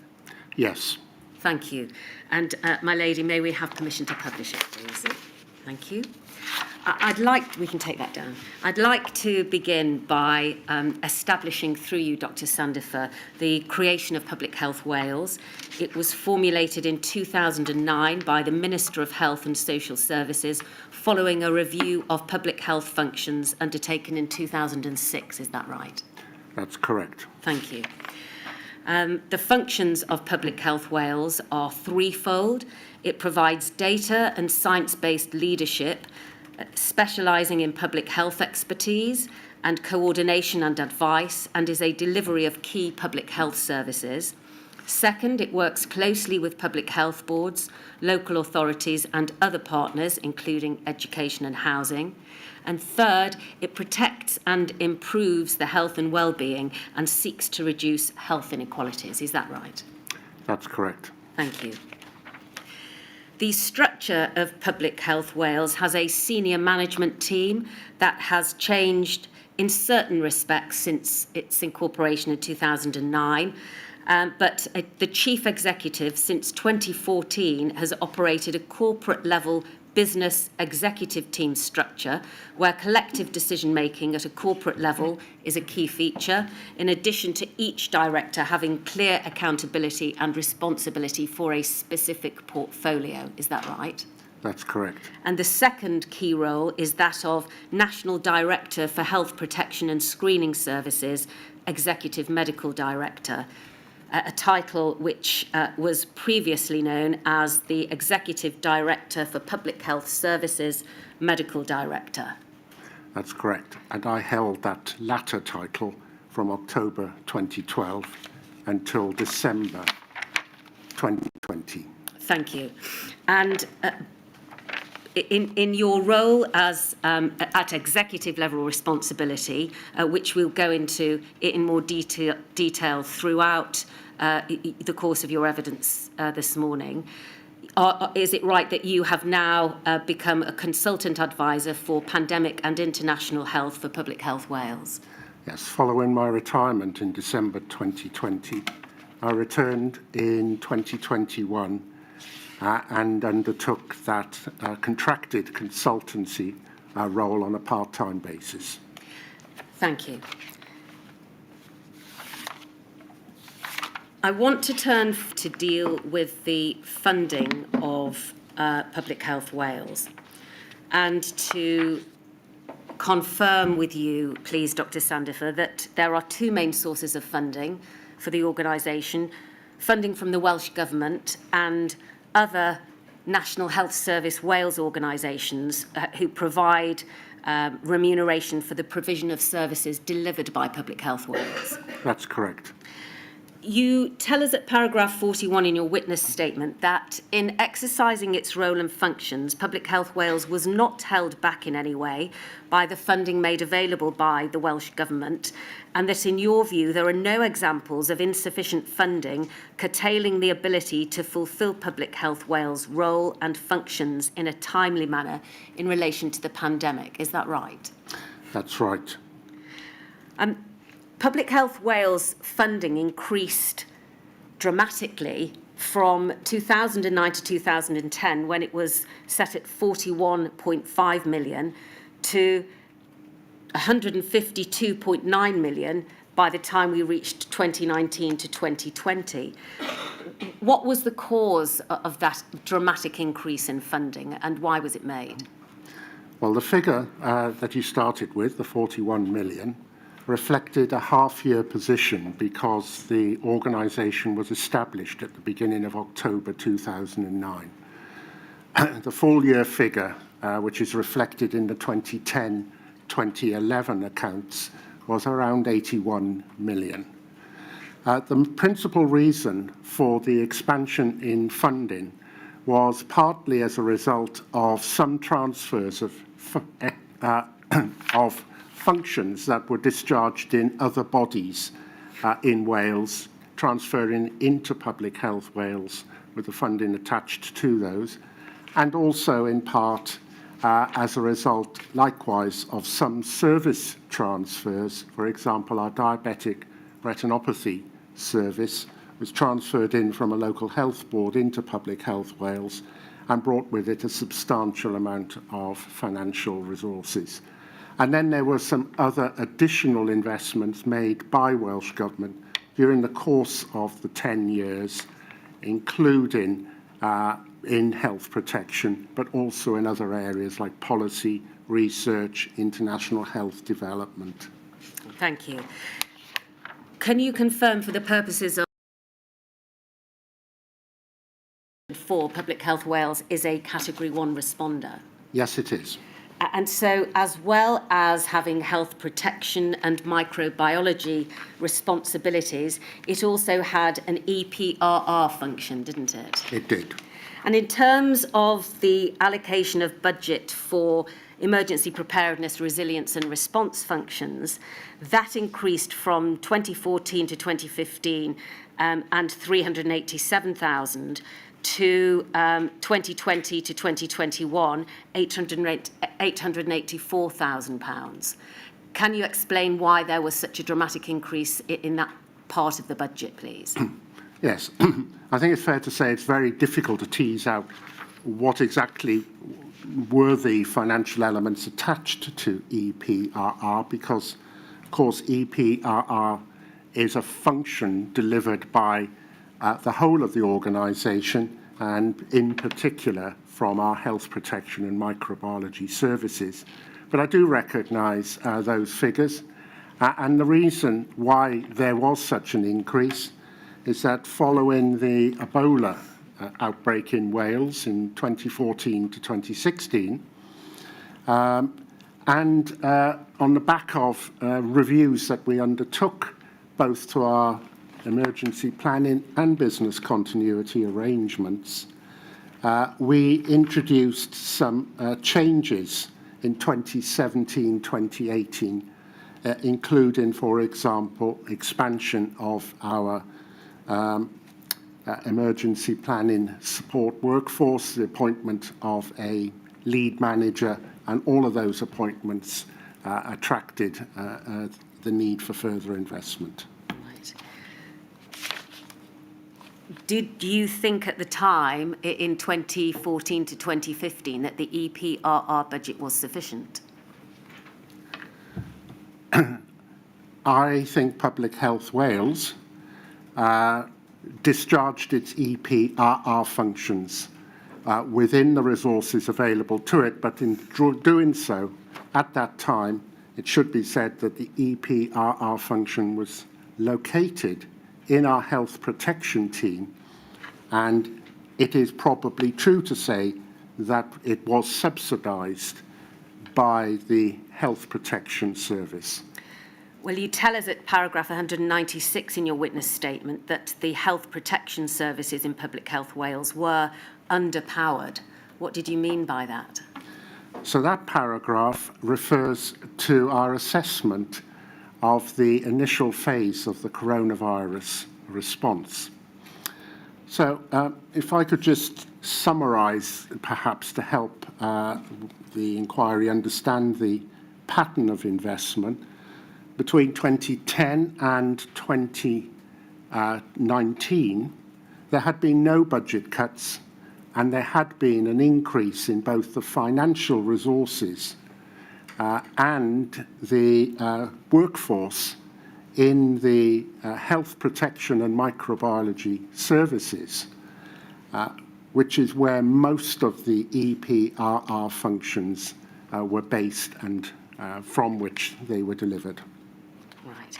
Well, just before we leave the issue of finance and budgets, you also tell us at paragraph 78 that in February 2019, the Welsh Government confirmed additional funding for the National Health Protection Service, and that there was £1 million capital funding in that year to directly support the automation of the laboratory services across Wales, and £0.6 million minimum revenue for the continued development of the pathogen genomics unit. Is that right? That's correct, and that reflected, in fact, a series of investments that had been made since 2014 in our health protection and our microbiology services. Dr. Tracy Cooper, your successor in post, tells us in her witness statement that funding facilitated enhancements to the microbiology laboratory network and infrastructure, but that those improvements were still being made and implemented at the time of the pandemic. Do you agree with that? If I could just gently correct, Dr. Tracy Cooper is the Chief Executive of Public Health Wales and had been so since June of 2014 and remains still the Chief Executive. Thank you. But to your point, yes, that is correct. All right. And she also told us that that funding was only a part response to the need raised by Public Health Wales for the strengthening of the health protection system across Wales. So she appears to be saying, and please correct me if I'm wrong, that a plea had been made for further investment, and the investment in terms of the laboratory services that was received was only a part response. Do you agree with that? It was. We began our discussions with Welsh Government in the second half of 2017 about what we regarded as the additional investment required to strengthen our National Health Protection Service. This also coincided with what we believed was some necessary investments, such as you referred to the capital investment, in particular technologies, molecular diagnostics and genomics sequencing in particular. And we were grateful for the investment that we did receive, but we had still anticipated and therefore made the case for further investment, which then came through later in 2019. Is that partly because in 2017-2018, the organisation identified to the Welsh Government, in particular, the need to strengthen the health protection system and what Dr. Cooper describes as a particularly fragile microbiology service? Yes. Right. And do you agree that at the time and before that investment was made, the microbiology services were particularly fragile? Yes, that fragility was created in 2015-2016 with the retirement of a number of senior microbiologists and difficulties that we had recruiting to those posts. And the investment that we referred to, the fragility and the investment we referred to, was accompanied actually also by some internal actions we took to strengthen the model for the delivery of microbiology at the same time. To what extent did Public Health Wales provide advice to the Welsh Government on its pandemic preparedness? So Public Health Wales has throughout its existence specialist advice and direct support systems leadership to Welsh Government and the wider health, social care and local government system in Wales in respect of EPRR.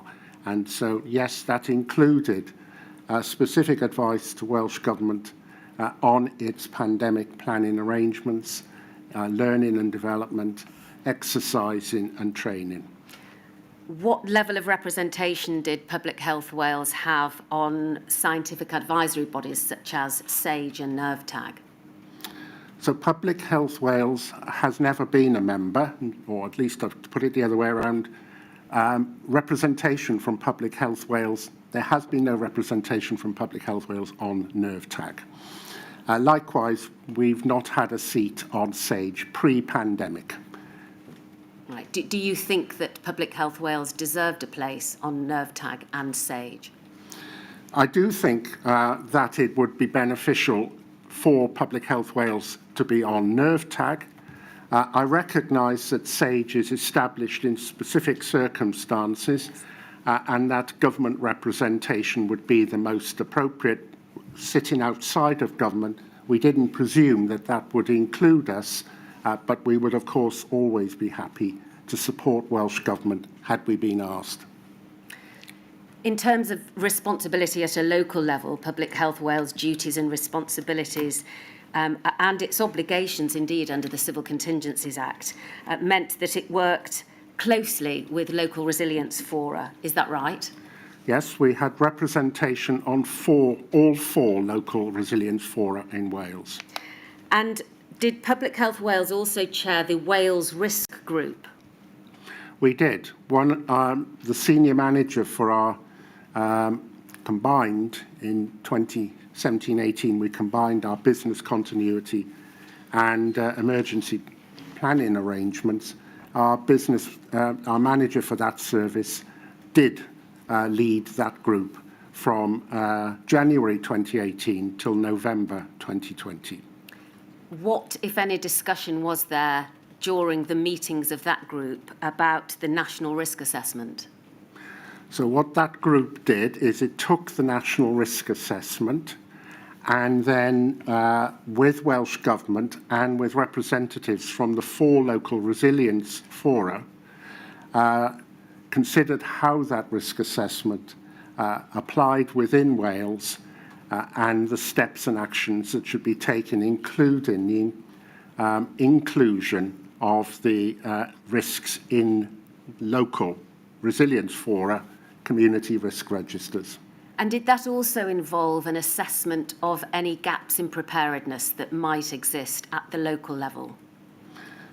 We also, as I've already said, had representation at the local level, and our representation at the local level included liaising with each of the local resilience fora about their assessed risks and advising them accordingly. And so how did Public Health Wales have the necessary arrangements in place to effectively support and enable the local resilience fora to make their own rapid and effective responses to the pandemic when it struck? So Public Health Wales's health protection team, together with the microbiology service, used our emergency response plan as the basis for our initial response to the pandemic in 2020. And in doing so, we were aware that the local resilience fora, in turn, were standing up their strategic coordinating groups as is appropriate as a response. What is the Wales Resilience Forum and how does Public Health Wales contribute to that? Wales Resilience Forum is a structure within Welsh Government that is chaired by the First Minister and includes representation from all multi-agency partners at a strategic level to consider the risks across the piece, so not confined only to health. And I represented Public Health Wales as a member of that group. How does that sit with the Wales Resilience Partnership team? The Wales Resilience Partnership team was a group underneath the Wales Resilience Fora, in part providing secretariat functions and in part tasked with the operationalisation of some of the activities that had been discussed at the Wales Resilience Forum. Did you also sit on the Wales Resilience Partnership team? I didn't, but our emergency planning and business continuity manager did. Right, thank you. All right, now having established the body that Public Health Wales became in 2009 and its functions and responsibilities, I'd like to now look at some of the plans that were in place over the course of the Module 1 time period. And first of all, please, can we look at 89558, which is the Public Health Wales Emergency Response Plan. We can see that this version is version 2, created in September of 2018. And if we go to page 2, please, we can see that under the heading Sponsoring Executive, you appear as the sponsoring executive. What does that mean in terms of this particular document? What that means is that as the executive lead for public health emergency planning in Wales, this document was endorsed by me and commended by myself to our board for consideration. And what was the purpose of this document? How was it intended to be used? So this document, as it says at the top, provides the specific arrangements for our strategic and tactical response to emergencies, incidents and outbreaks. And it's the top-level document of a suite of documents also that sit with this. It is an internal document, but it has been written very much in the spirit of the Civil Contingencies Act, was shared with and therefore deliberately made known and to our local resilience fora partners. So they had access to this? They and Welsh Government had access to this document. Thank you. Can we go to page 9, please, and look at paragraph 1.1? Thank you. We can see here, under the heading Introduction, that Public Health Wales Emergency Response Plan details the organisation's response arrangements to any emergency incident or outbreak that impacts on or requires the mobilisation of public health resources and capabilities. The Emergency Response Plan provides a framework to establish, create and improve resilience. Did this document replace an earlier iteration, and if so, when was that first created, please? So this document replaced an earlier version which had been approved by our board in November 2016. And indeed, it was about the 5th, I'd have to just remind myself, we had a plan in 2009, 2012, 2014, 2016, and yes, this would have been the 5th iteration of the plan in 2018. It wasn't updated, was it, until 2022, I think? That's simply because events overtook us at the beginning of 2020, which is, I mean, we review our plans annually anyway. The plan was still we considered relevant at the beginning of the outbreak of the pandemic, but we, during the course of the pandemic, recognised that the plan would need updating, and at the earliest appropriate time, we did so. Thank you. Can we go to page 10, please, and have a look at the roles and responsibilities? We can see that third row from the bottom. Can we just scroll out, please? Here we are. Facilitate epidemiological follow-up of affected populations and communities as necessary. To what extent did Public Health Wales achieve this? What was this intended to represent? So, in an incident, an emergency, particularly in an outbreak, what we always sought to do was to assess the impact of that on the populations affected. We did this during the COVID response. A wide range of assessments were undertaken, including epidemiological assessment. But an example would be, had there been a chemical release from a factory with a cloud of gas discharged and floating over a local population, we would follow after that event had been resolved. We might well follow up with the affected population to see if there had been any longer-term impact. Do you agree that within this document, the EPRR information largely focuses on command and control measures and doesn't include any specific detail on how to handle a coronavirus outbreak, and it doesn't go into any plan for non-pharmaceutical interventions? So I think I should explain that this plan, which is an all-hazards plan, it's a generic plan, was written in the context of Public Health Wales as a Category 1 responder, being able to demonstrate that it was fulfilling the requirements of the Civil Contingencies Act and the duties and responsibilities on statutory guidance. And that is how the document has been written. So is your answer that you wouldn't have expected that level of detail to be involved or incorporated into a document such as this? I would expect that information to be in other documents. Right. Well, we'll in a moment. But before we do, we can take that down, please. I'd like to ask you about the Health Protection Advisory Group. That is a group that had been, or indeed has been in existence for many years, hasn't it? It has, yes. And it was, it involved the CMO, the Chief Medical Officer for Wales. But you tell us in your witness statement that there was a period of abeyance of the group before it was re-established in May of 2018.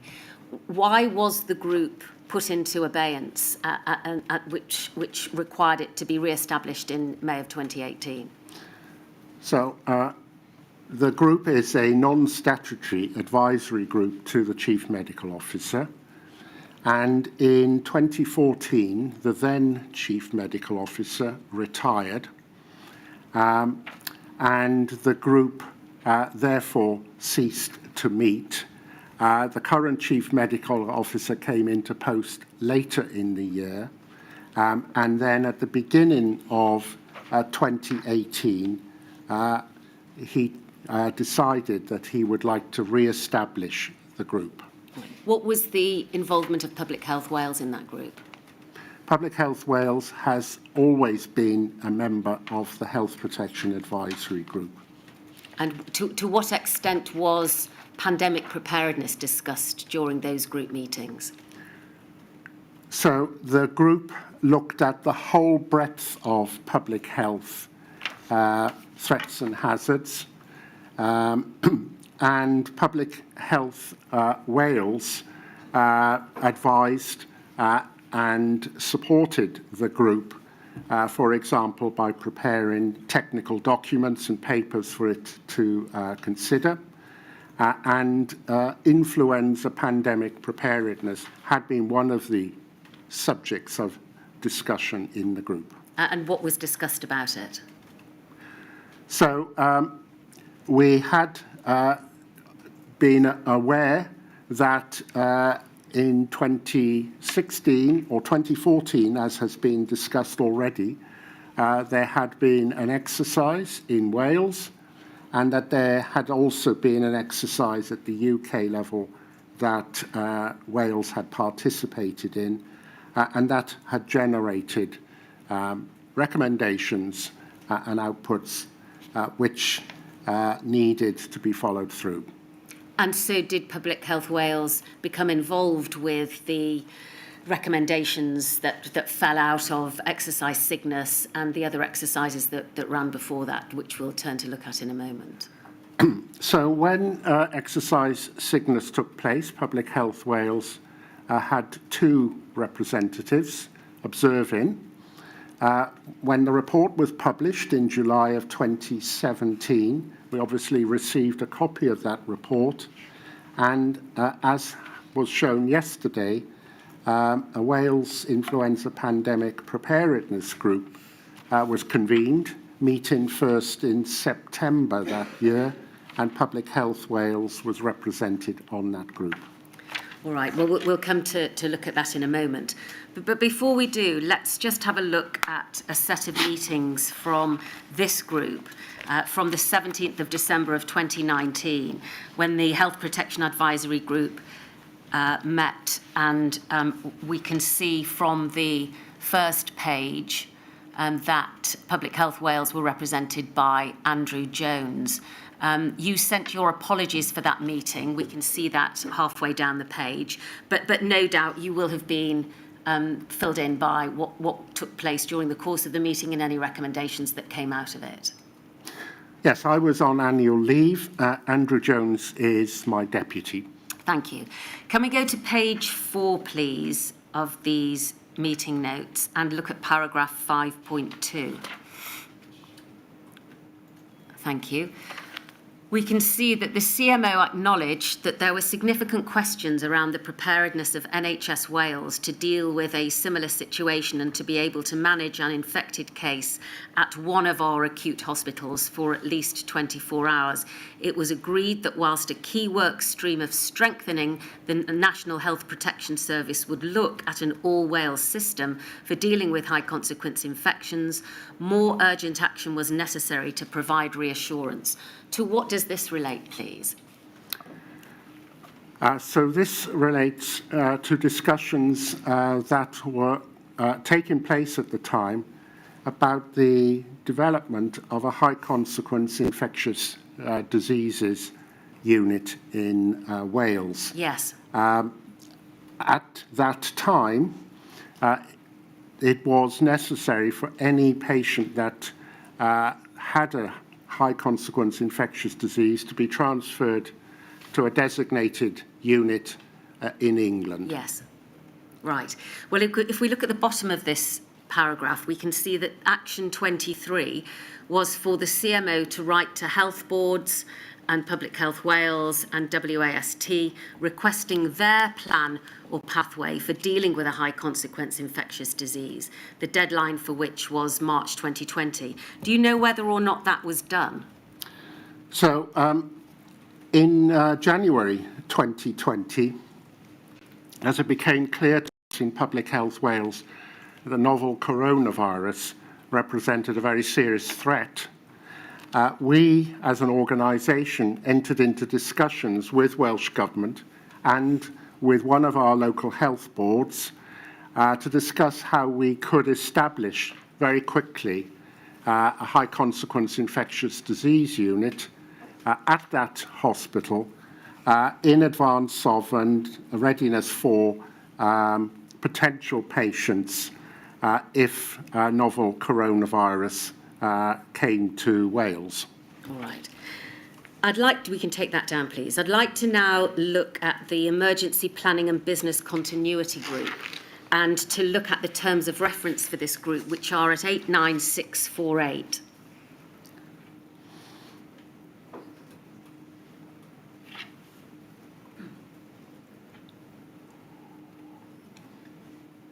Thank you. We can see that's the front page there. These are the terms of reference. If we turn to 2, please. We can see in the top third of the page that, again, you are the sponsoring executive as the Executive Director of Public Health Services and Medical Director. Can you tell us when this group was established and what the purpose was for the group being brought into force? So the group was established in August 2018. The story behind it is we had conducted a review of our business continuity arrangements in 2016, and that review had recommended that we should bring together our business continuity and emergency planning arrangements under the leadership of a single executive. They were at that time under different executives within Public Health Wales. It also recommended that we should establish the role of the business continuity, the the emergency planning and business continuity lead, the manager that I have already referred to. Yes. So all of that was accepted in 2017, and in 2017 we started to bring these all entities together, and that was finally completed and formalised in the first half of 2018. If we look at the bottom part of this page, we can see that under the heading Updates and Amendments that there is a blank table. Has this document, these terms of reference, ever been updated or amended? I don't know the answer to that question to the current time. All right. Well, if we need to establish the answer for that, then we will formally ask. But is it right that the Emergency Planning and Business Continuity team was steered by the local resilience forum? The Emergency Planning and Business Continuity team effectively provided the operational leadership for the implementation of the emergency preparedness, planning and response arrangements of Public Health Wales. And that necessitated engagement with a wide range of partners: Welsh Government, local government, the health boards, the local resilience fora. Well, let's look at the Emergency Planning and Business Continuity Work Plan, please, 2018 to 2020, which we can see at 183523. Was this document the work plan for the group? It was. And you sponsored this document as well, didn't you? I did. Which was approved in July of 2019. Could we look at page 2, please? Thank you. We can see at the top that the document outlines the emergency planning and business continuity actions for the time period. The actions address the legal requirements on Public Health Wales in its role as a Category 1 responder. And can we go to page 9, please?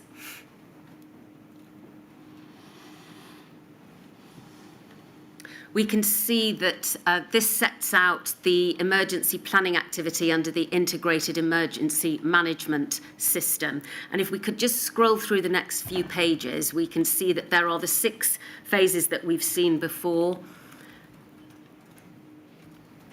Thank you, if we can carry on. Ending with, next page please, response and recovery. There are no references to pandemic or influenza in this document, although there are references to bomb threats and Brexit health and other such matters. Agree with that? I do agree with that. Why were references to the threats of or hazards of pandemic, influenza and matters of that nature not contained within this document?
to give evidence today. Your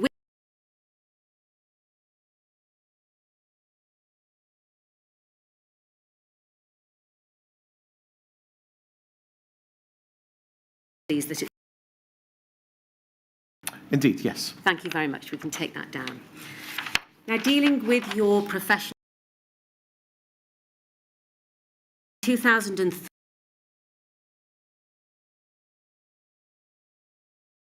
Law firm Thompson. In May of 2011,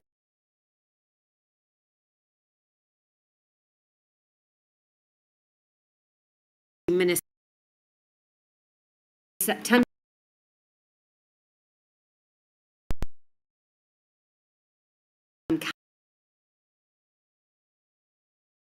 that changed.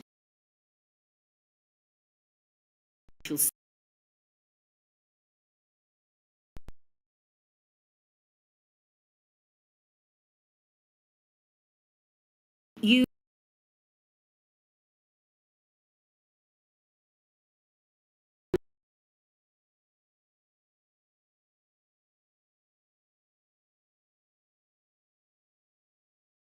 not being presented was a significant.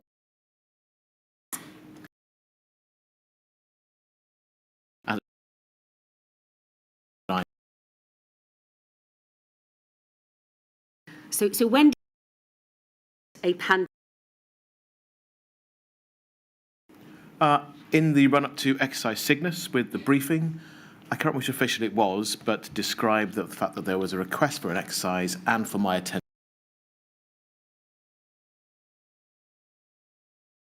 Deputy Minister, did you?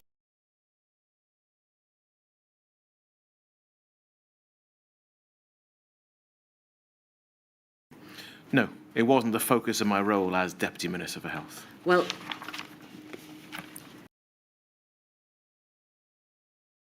might not have been a focus, but did you know at that time? No, because pandemic preparedness would have rested with the Cabinet Minister for Health at the time. Myra was very much on.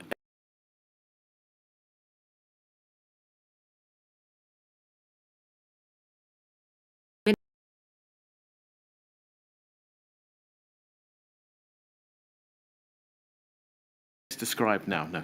And becoming minister for you to become aware of the pandemic threat? So when I became the minister, the cabinet minister, I received a briefing which did mention pandemic preparedness, but there wasn't an in-depth briefing, and it was in the run the Cygnus exercise that I was much better informed about the preparation for a pandemic and indeed the potential scale of it. And it's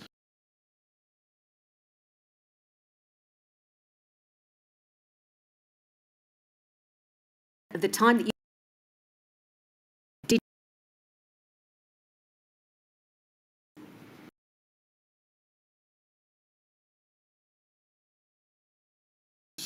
and I'd seen it and read my initial briefing, obviously, but not in the way it's now described in the Tier 1 risk register. It would be wrong for me to try to tell you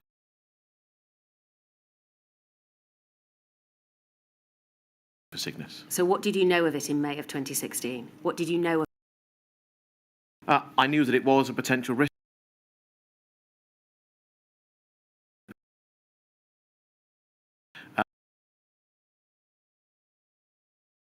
Specific away a Tier 1. Newly appointed Cabinet Secretary for Health.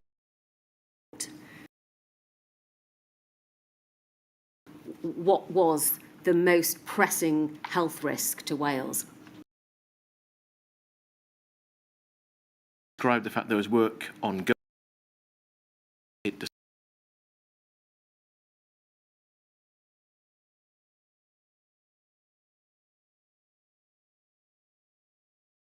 pressing, I think, describes if the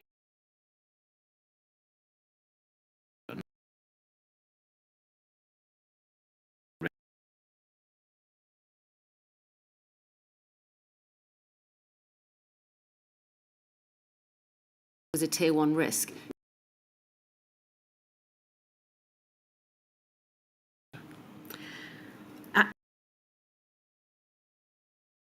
Guidance and documents so far. I'm plans that were in force at the time dealing with civil emergency.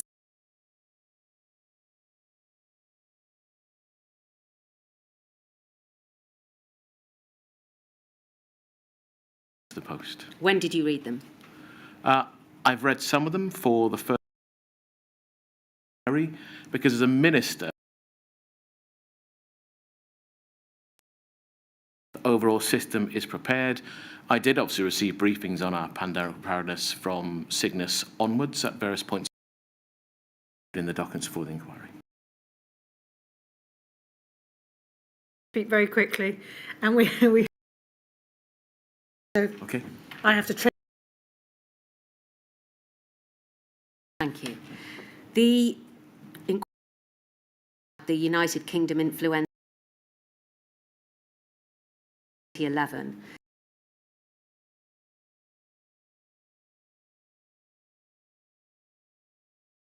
Witness statement. When did you first read it?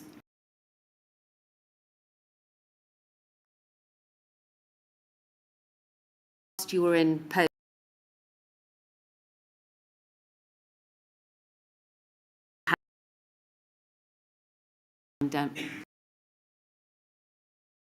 I'd received briefings on the strategy in advance of Cygnus and indeed briefings on our own strategies in Wales to try to improve. Time in office that the Welsh government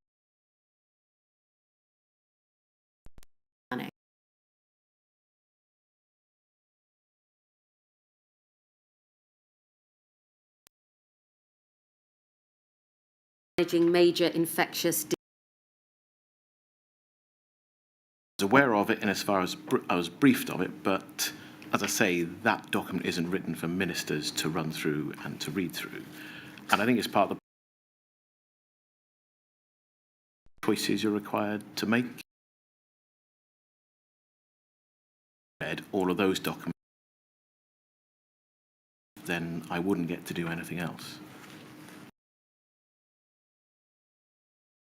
Of that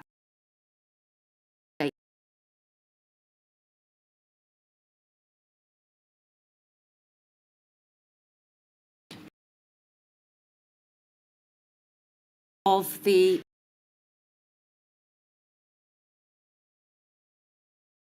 document. Yeah, and that forms part of the and so it set out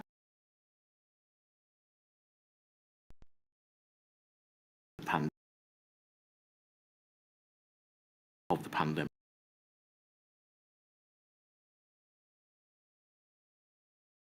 This was I have a question whether those planning assumptions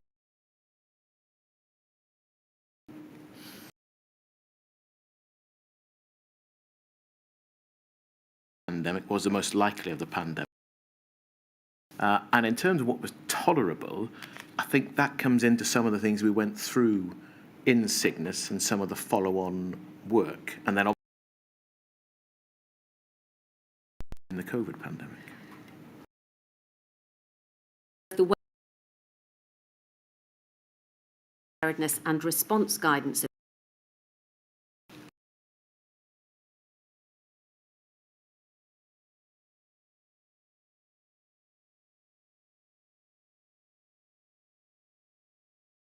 Things, the requirements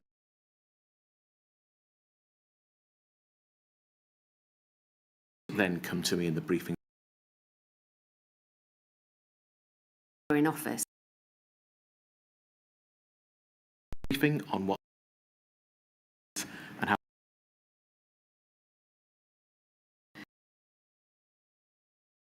To that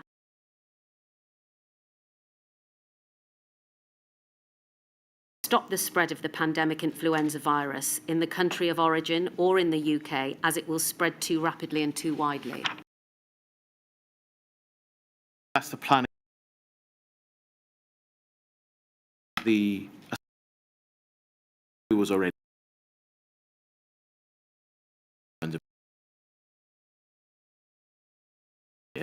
in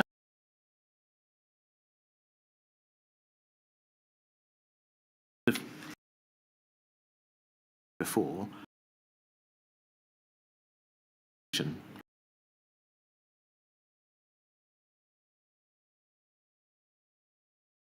that was a flawed doctrine to influenza would spread of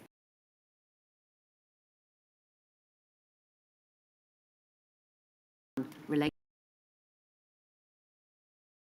number of people that was a flaw already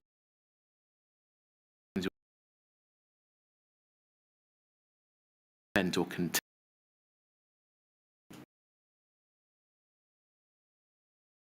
cells and have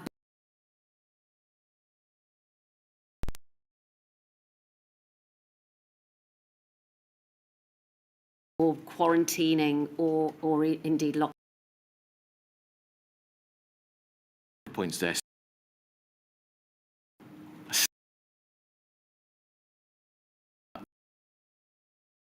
Did have an idea. Pandemic.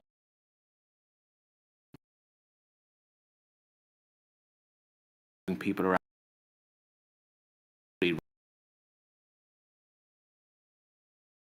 creative parts your It's around quarantine.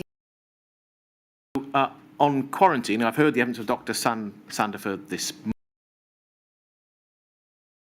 particularly some of the localised outbreaks we had, that quarantining in family or community groups was entirely possible, but not at the scale that was envisaged, and there was not a scale or the wasn't then a consideration common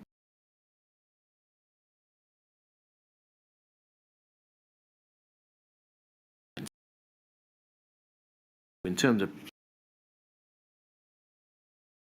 scale of To deal with level of knowledge. Did you, as Minister for Health, commission any research, advisory papers or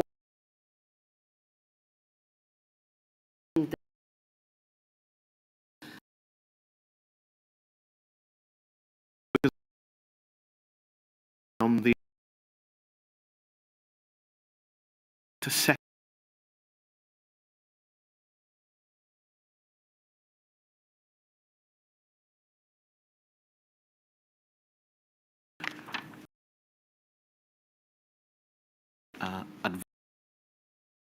and the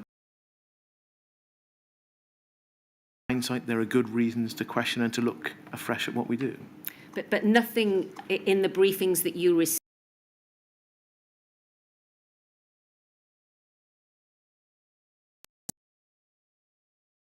further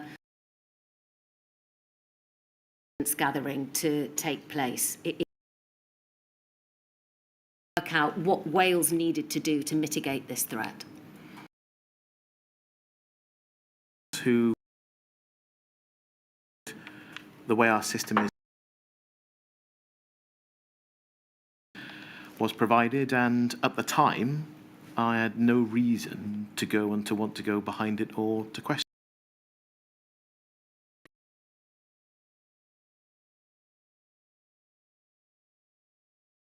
In January of 2020.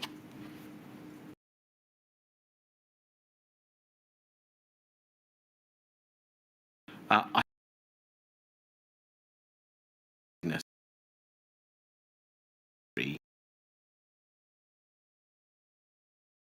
indicate China.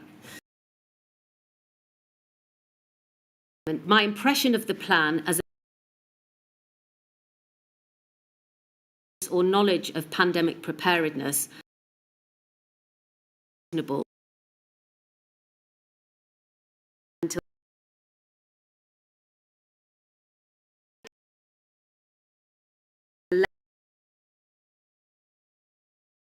health.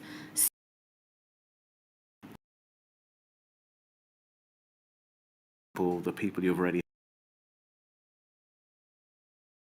to public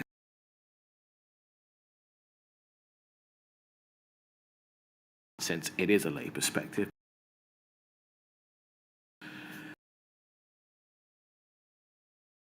Describing yourself as having no previous experience or knowledge of pandemic preparedness when you'd been 4 years in post. The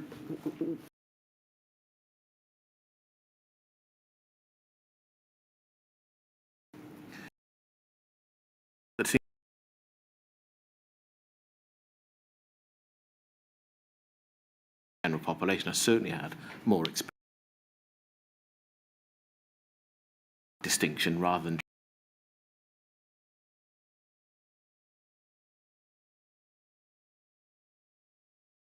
Advisor.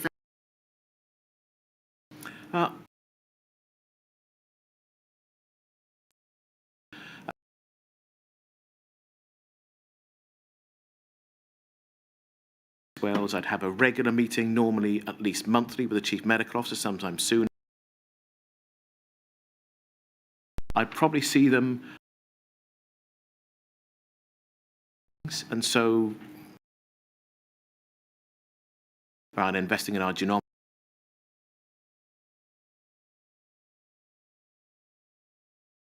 to do. So I knew who Rob was into.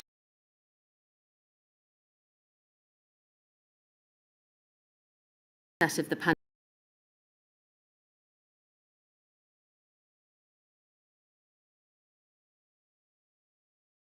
No, I wasn't of that specifically, no. Does that surprise you? Role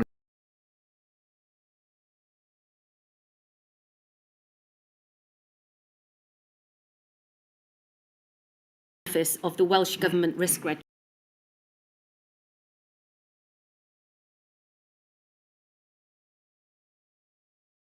Of the health and yes, and it was raised with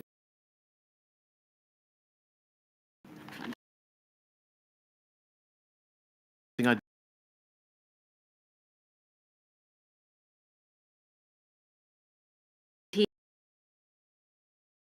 that you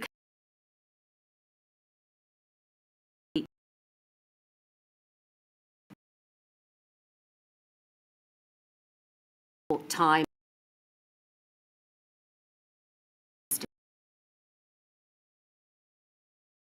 in the course of, so actually until that, with respect, I think the evidence of Mr. Hunt confirms that. as a devolved minister with any of the UK ministers at the time? There was a choice. It will take months to answer. One of the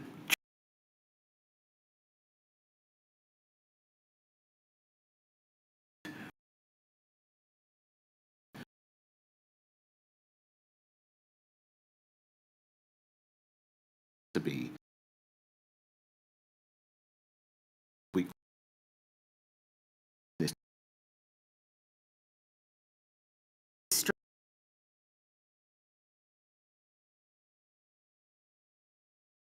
I think they had an effect. I think they would have been better if we had had some form of ministerial engagement beyond. I don't think that deliberately contacted you or avoided you or treated you with disrespect. What he said was there was a difficult political relationship.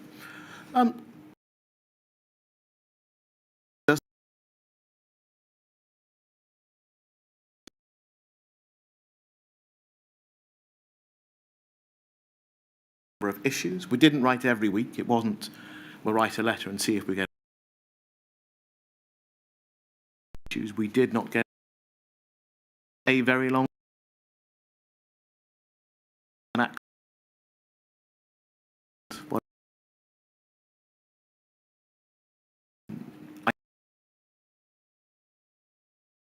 Bangkok or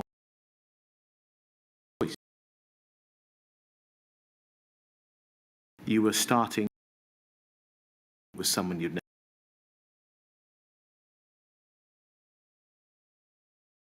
But there were good relationships between officials, even if the on as perhaps most of us would like to think they would try to get on. Way do you think?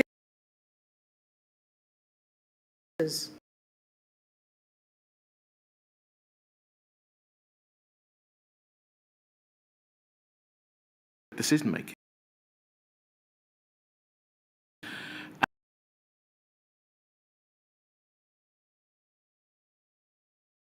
I think that if there'd been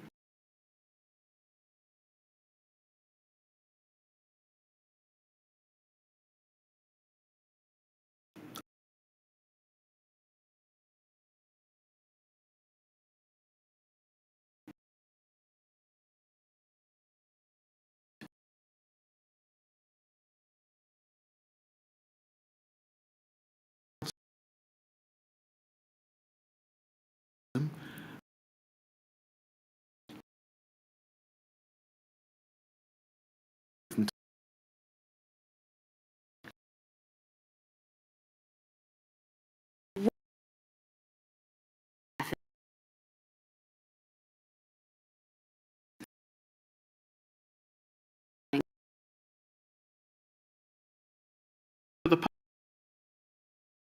did happen that and that's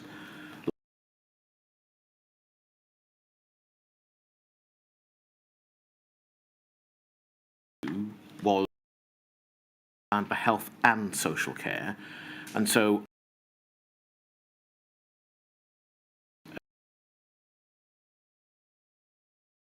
it did mean that other issues,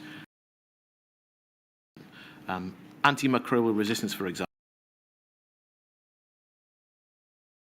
got occasional attention. You're not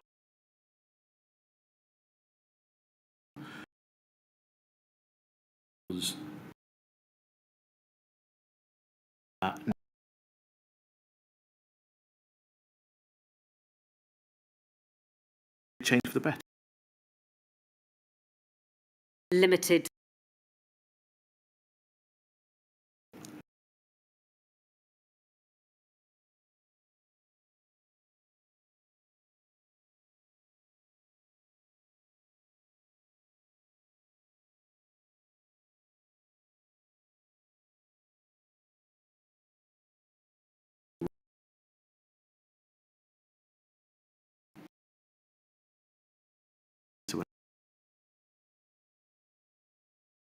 What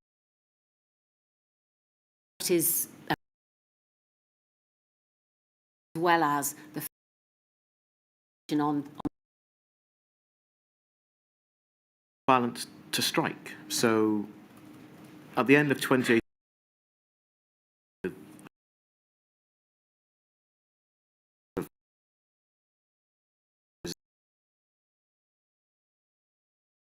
of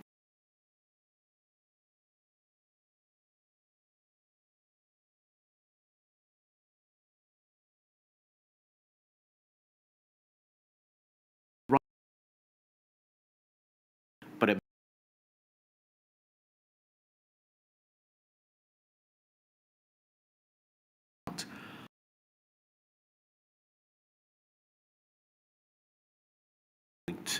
not just for people.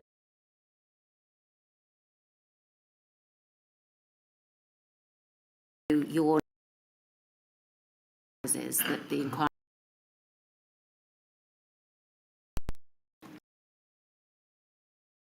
questions put to Dr Goodall about during your time in office, were you aware?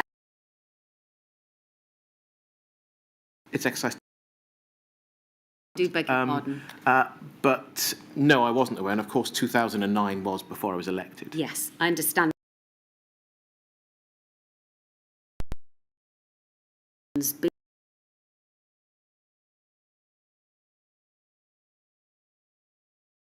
not in planning terms, to me in terms of a long-term plan for health and social care, but not of pandemic preparedness and planning. The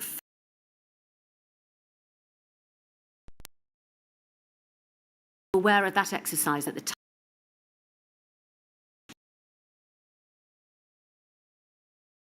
took place. Yes, so I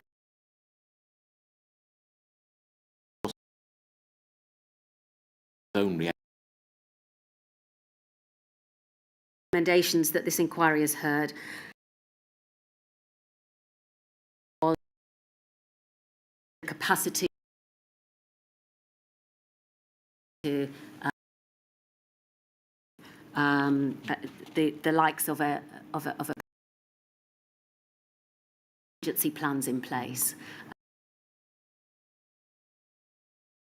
in relation to the pandemic,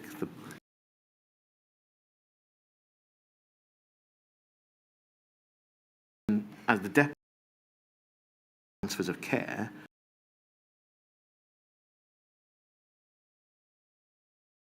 together, but that's not.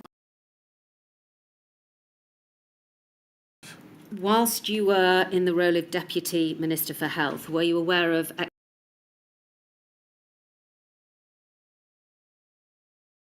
was a exercise dealing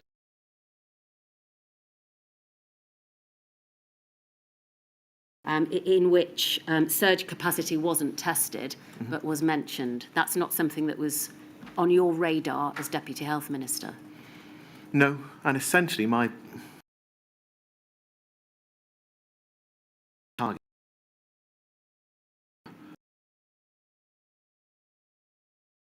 doing all of the with it.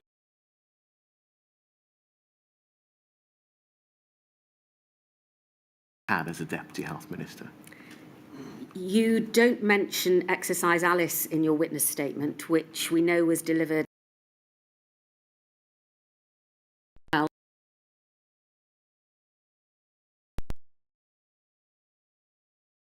Cabinet Minister. So when I became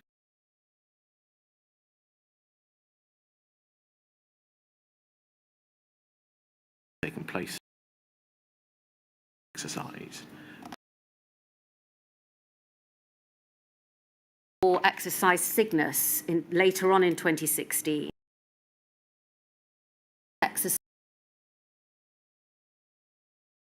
like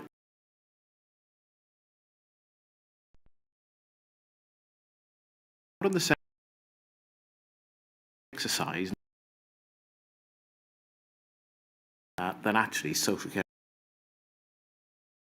challenge that you're trying to understand and run an exercise for. Did you have any direct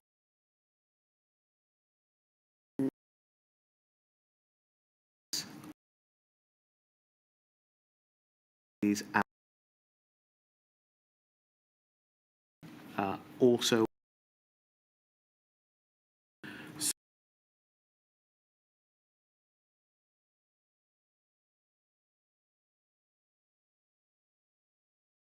or the range of with the centre it was run from.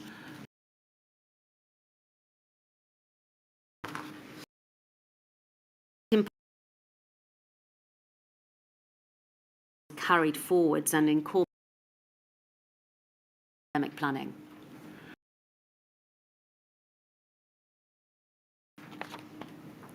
I understood there would be lessons learning, there would be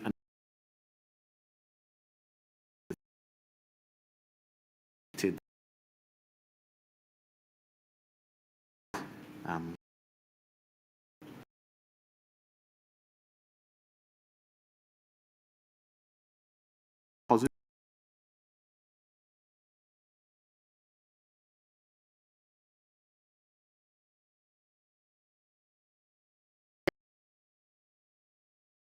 Whole or implementation. I assumed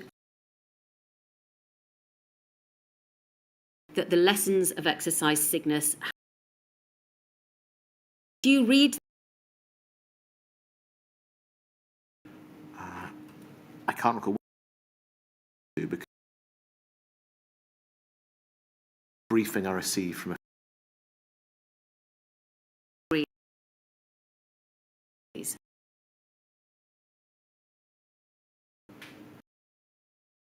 So this is the report following the 2-day or 3-day exercise in October of 20. Graph 3, please. Mm-hmm.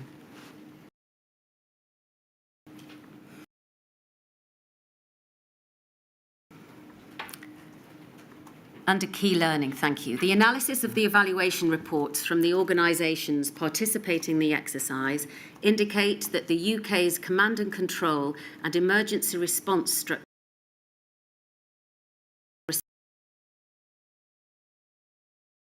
UK's preparedness and plan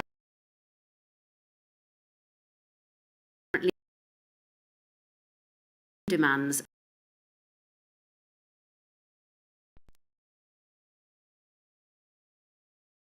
remember reading that in October of 2016? no. Had you read it, would that have caused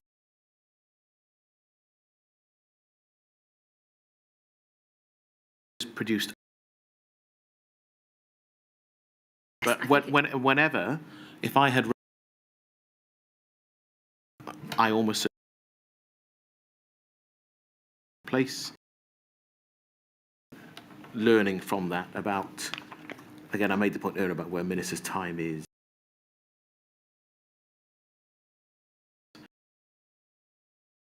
Ask more questions and ask. Can we take it that you didn't read I did not read this.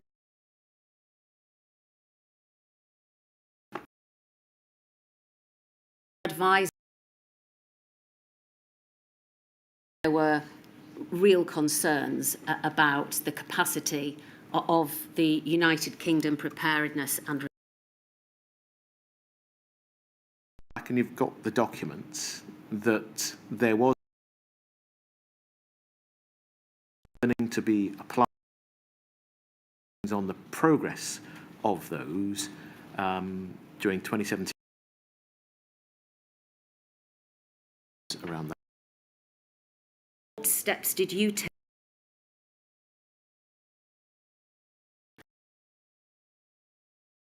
Well, I engaged. You'll know that at various points I have asked about follow-up from different parts of the sector, and I know you've also been through, for example, the improvement, the investment in microbiology, a range of other things that happened. So there were different decisions that I made. Looking back, I think it is fair to say if I had put well, Was so. yes, I've set out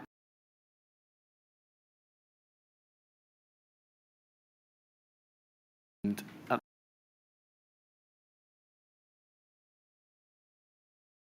invested fairly significant time, and then through the rest of that period, in not just having the long-term plan to cover both health and social care, but actually direct time with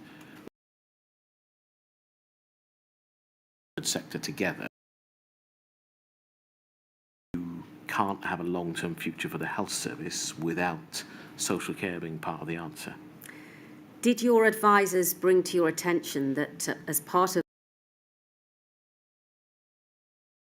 expressed an accurate picture of social care capacity because much of the capacity lay with private providers? Not specifically in those terms, but I'm obviously aware of the structure. A few decades. Something that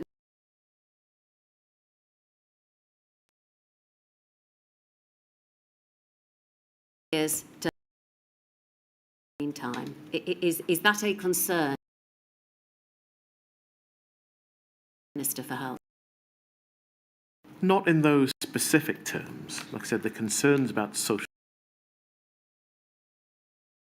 pandemic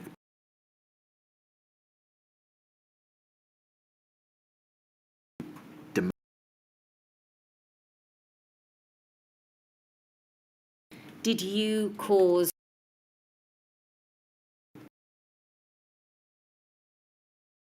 result of what you problems with? Yes, we invested in social care. It was part of our... I made deliberate choices to put parts of the NHS allocated budget into partnership space. They had to be used by health. 7 regional partnership boards that we created. So social care was definitely part of what we were concerned about and wanted to invest in its future. The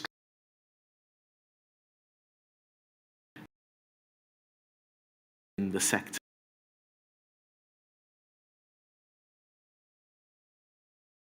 Who the new actors are going to be. There are lots of relatively small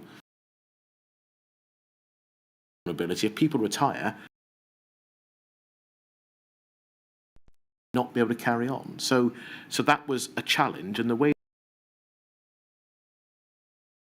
the risk challenges in the way I've described them would still exist now, but we're in a better position now than when I started, and I expect we'll be in a better position.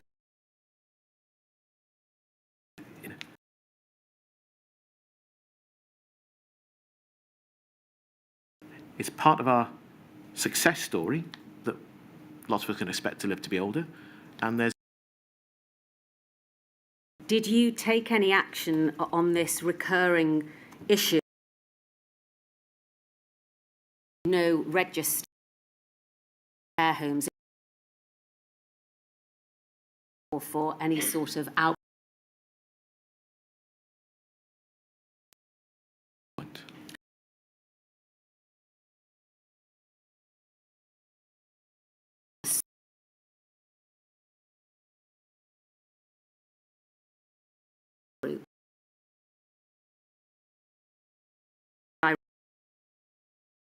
brief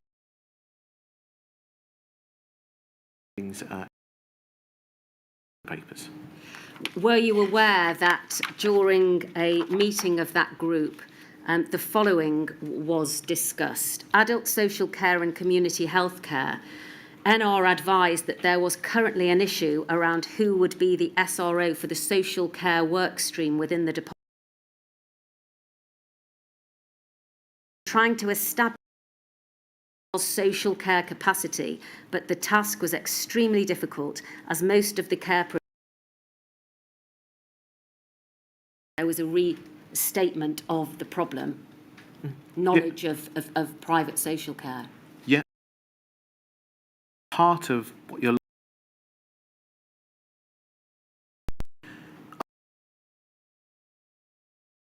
committed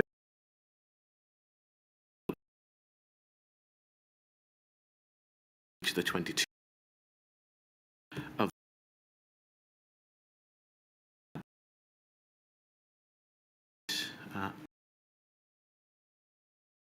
to of Frank Atherton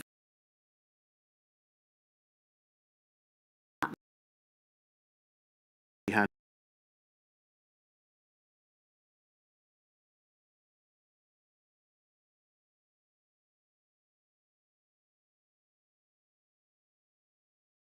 about the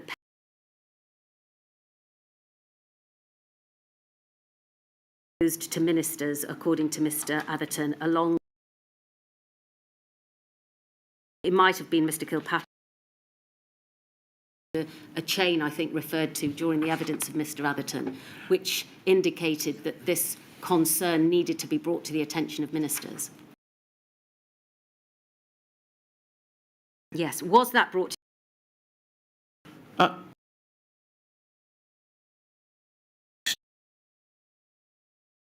and other evidence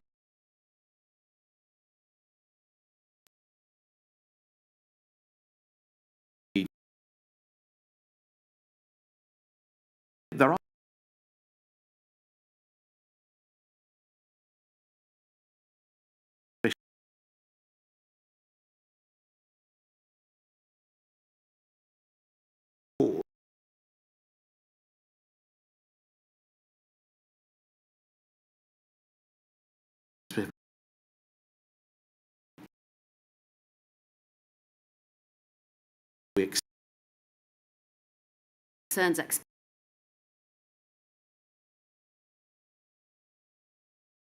waiting for the Department of Health and review its own plans and guidance. Do you consider that to be a problem for Wales? It's always part of the challenge when you want to work across the 4 nations about where and how you do in Wales, whereas in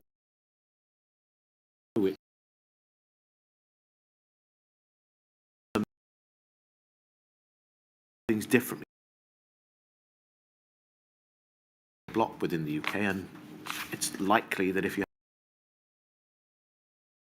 the reality of travel patterns and population size, that you would want to have that comes through. So, again, if put in front of me as a minister, I would, and it goes back to, I think,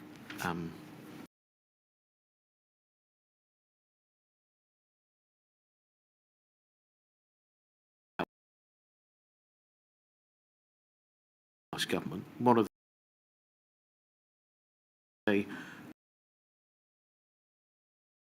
I want to know what has happened within a certain time.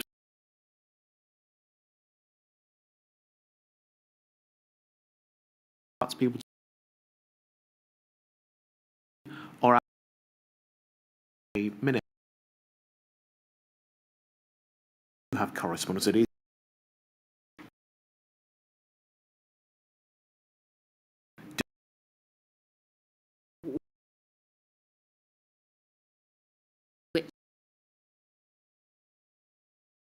The way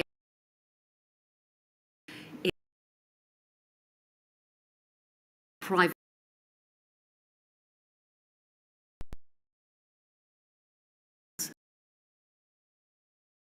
so that we could have second.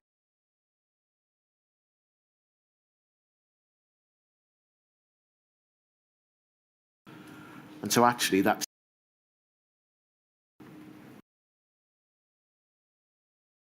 an understanding about the average, more granular detail to understand with low numbers of infection prevention in general. right. Ask you about PPE.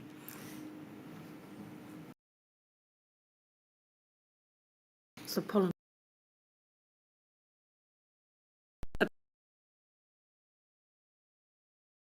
Great deal about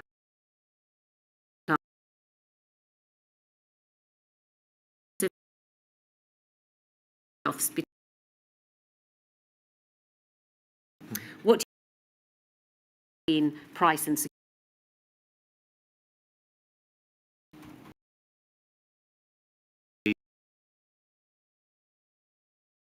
Most of our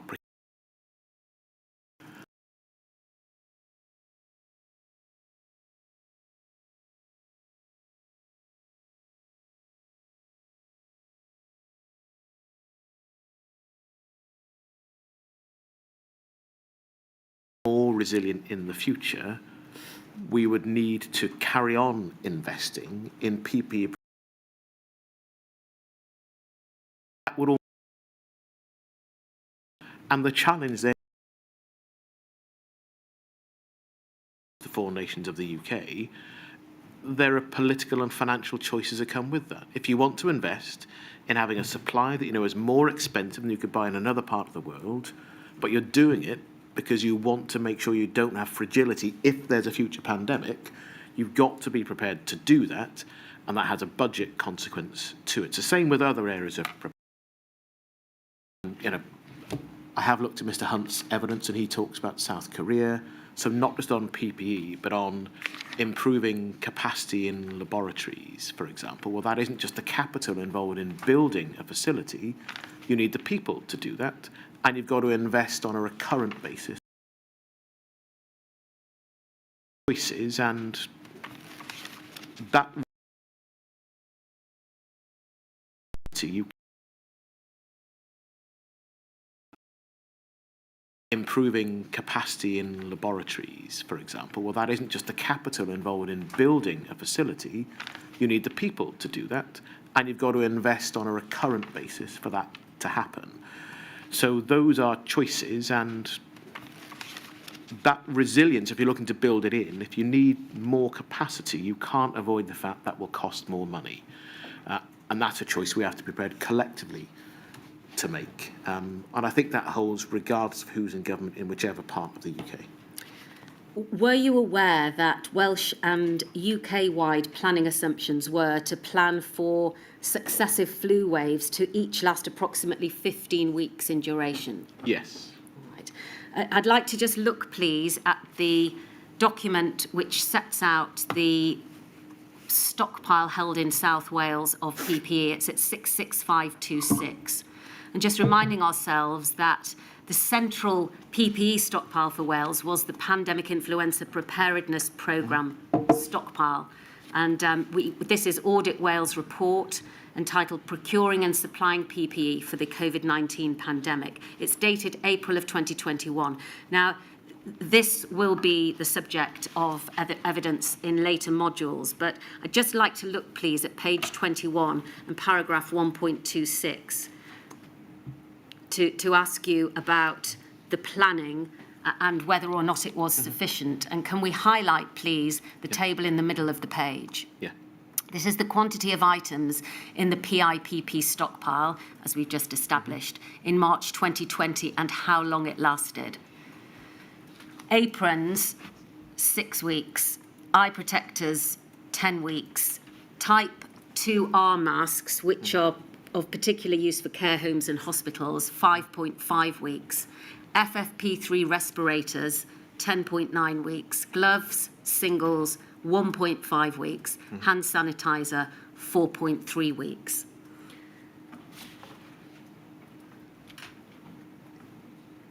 Even if we acknowledge that the assumptions that the Welsh and UK government were planning for were not strictly adhered to by the COVID-19 pandemic, in fact, in some senses, they were worse, weren't they?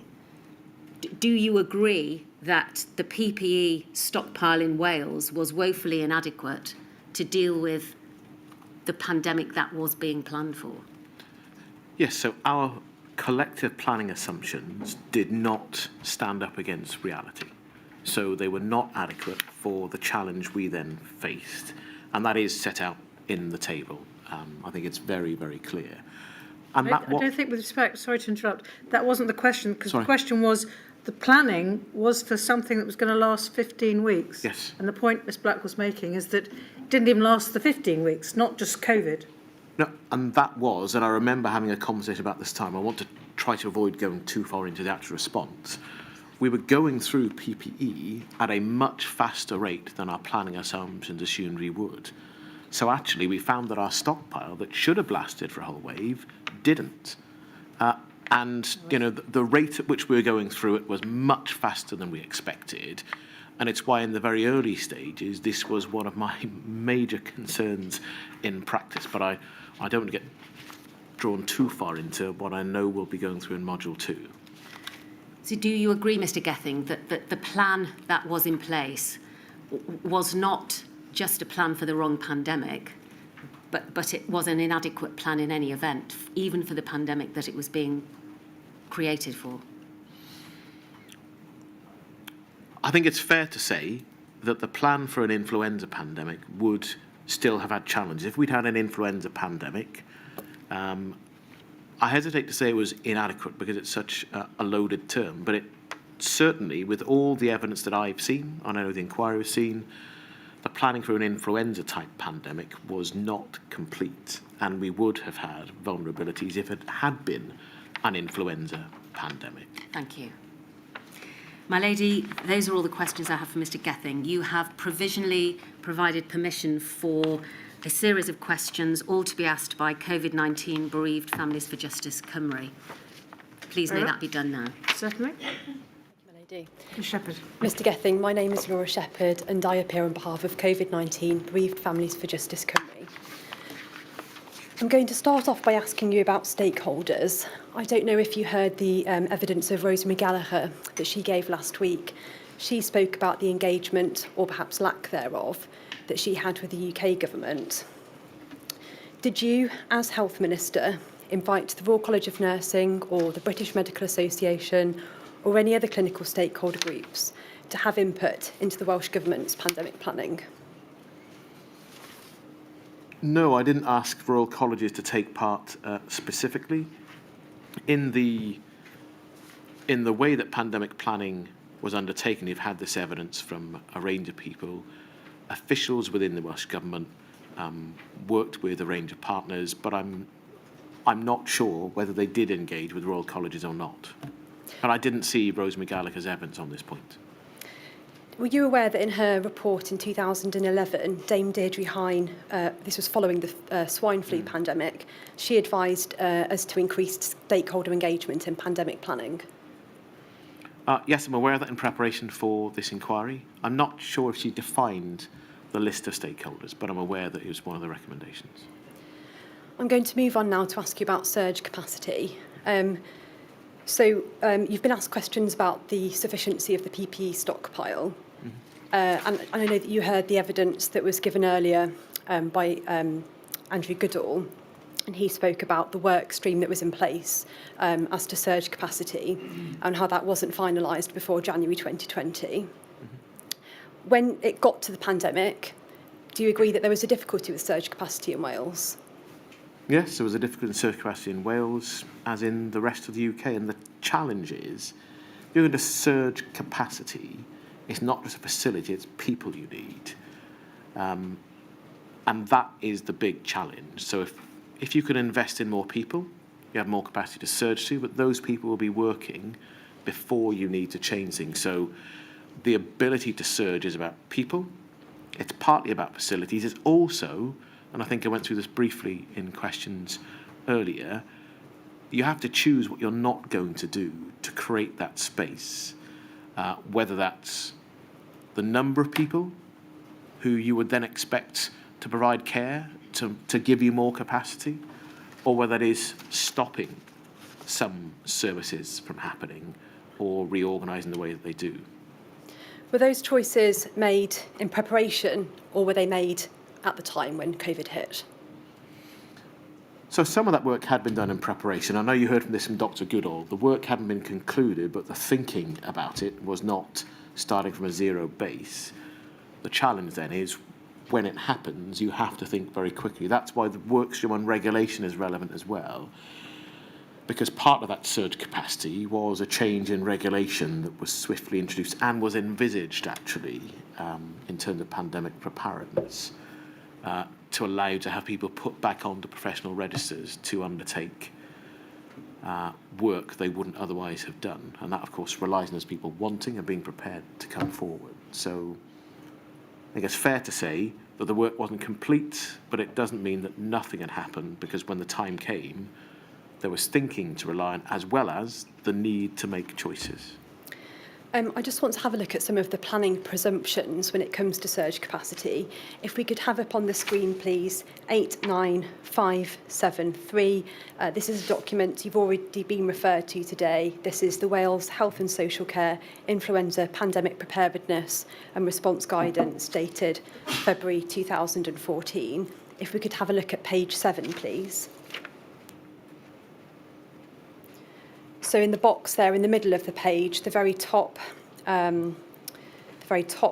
row in that box says up to 50% of the population could experience symptoms of pandemic influenza over one or more pandemic waves, each lasting 15 weeks. Mm-hmm.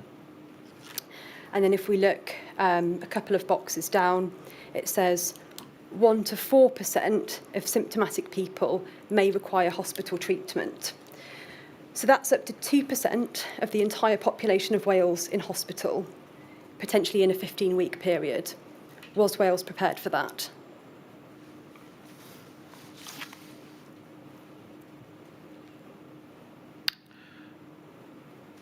Not in the sense we had the hospital capacity at the start of the pandemic. That's a simple matter of the maths of the matter. To be prepared to know that you might have to do that, in general terms, we didn't have a granular plan on here is how we will create that capacity. I think it's also fair to point out, Ms Shepherd, that the planning assumptions are on the reasonable worst case scenario. So that is if you're not taking action. And actually, of course, we did act, and the assumptions are these things can happen if you don't take action. What we did meant that 42% of the population did not require hospital treatment. And to create the capacity for that, again, I'm trying not to get drawn into module 2, my lady, but of course, we did have to rapidly go through some of the challenges around field hospital expansion. I'm going to move on now then to excess deaths. And what I mean by this is the measures in place to deal with that, body bags, mortuary capacity, and the ability to maintain the dignity of those who died. According to a Welsh Government document from the Technical Advisory Group, there were 2,257 deaths involving COVID-19 between the 1st of March 2020 and the 31st of May 2020. So that's a period of 12 weeks. Wales was not prepared for that number of deaths, was it?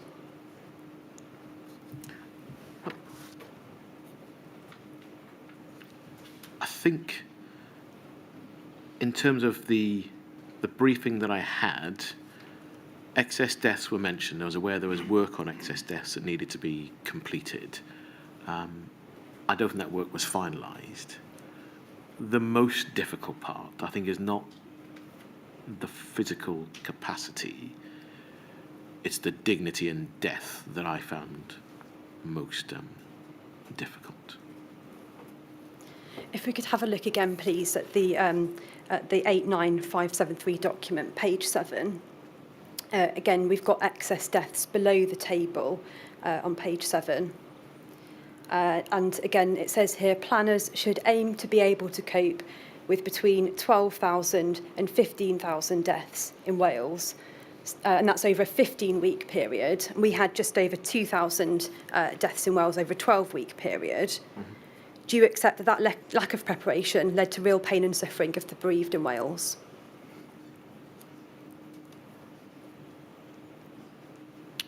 I think, in honesty, addressing the issue of excess deaths does lead to pain and suffering, and it did lead to it. Because, as I say, one of the things I found most difficult was the dignity in death, and knowing what a bad death is and understanding that that has a real impact on people who are left behind. And when we started and had to consider the measures we might have to take immediately for mortuary capacity and for crematoria, and I knew that crematoria capacity, and there were plans that had gone through and been discussed with partners about how to increase crematoria capacity, but actually all of this work was not fully completed, and that meant that when COVID came, we were not as prepared as we could and should have been, and that does, yes, Ms Shepherd, lead to additional pain for bereaved families. And do you accept that you had responsibility to plan for that? Yes, I'm a minister in the government, of course it's my responsibility. There's one final area I wanted to ask you about, and that was infection control, and in particular isolation rooms in hospitals. The evidence that we heard earlier today from Dr Sandifer, and we also heard it yesterday, was there was no provision in Wales whatsoever to deal with HCIDs, which means that if people in Wales, if someone in Wales has a HCID, they're taken to London or I think it's Newcastle. Do you accept that lack of preparedness for even one case of SARS in Wales reflects a big oversight from those who are responsible for pandemic preparedness? No, and I think the reason is important.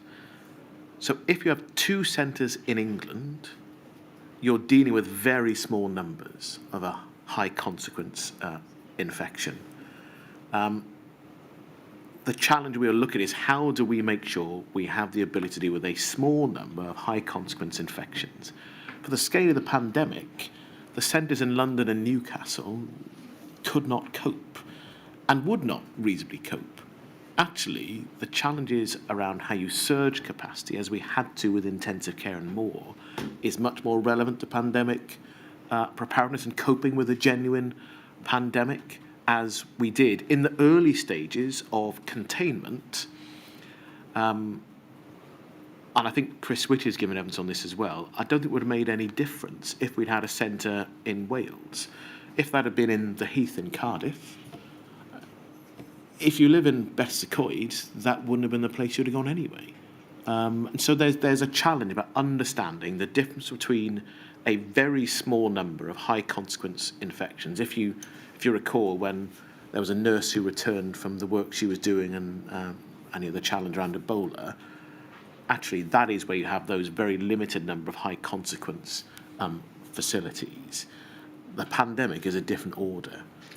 SARS was a HCID until March 2020, and there was not, coronavirus and SARS was HCID until March 2020, and there was not one single isolation unit in Wales that could deal with it, was there? Not at that time, no. And as I say, in terms of I think we may be talking about different points here. Having an individual unit with a small number of beds would not have prevented the challenges of the pandemic. The scale and the depth of what we needed to prepare for and to deal with would not have been changed if we'd had 4 high consequence infection beds at University Hospital Wales in Cardiff. And that's the point I'm trying to make. I think there's a danger that you say this is the issue, when actually it's the much broader challenges of preparedness, I think, that are the real challenge. Thank you, my lady. Thank you very much, Ms Shepherd. My lady, that completes Mr Gething's evidence. Thank you very much for your help, Mr Gethin. Thank you. Would that be a convenient moment to take our afternoon break before the final witness of the day? Yes, of course. Just trying to think, it's very important, obviously, that we finish Mr Drakeford's evidence today. Perhaps 10 minutes? Oh, sorry, you're getting mixed messages. I am getting mixed messages. 10 minutes. 3 o'clock.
Keith.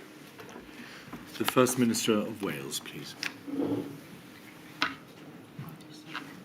I do solemnly, sincerely and truly declare and affirm that the evidence I shall give shall be the truth, the whole truth, and nothing but the truth. Thank you.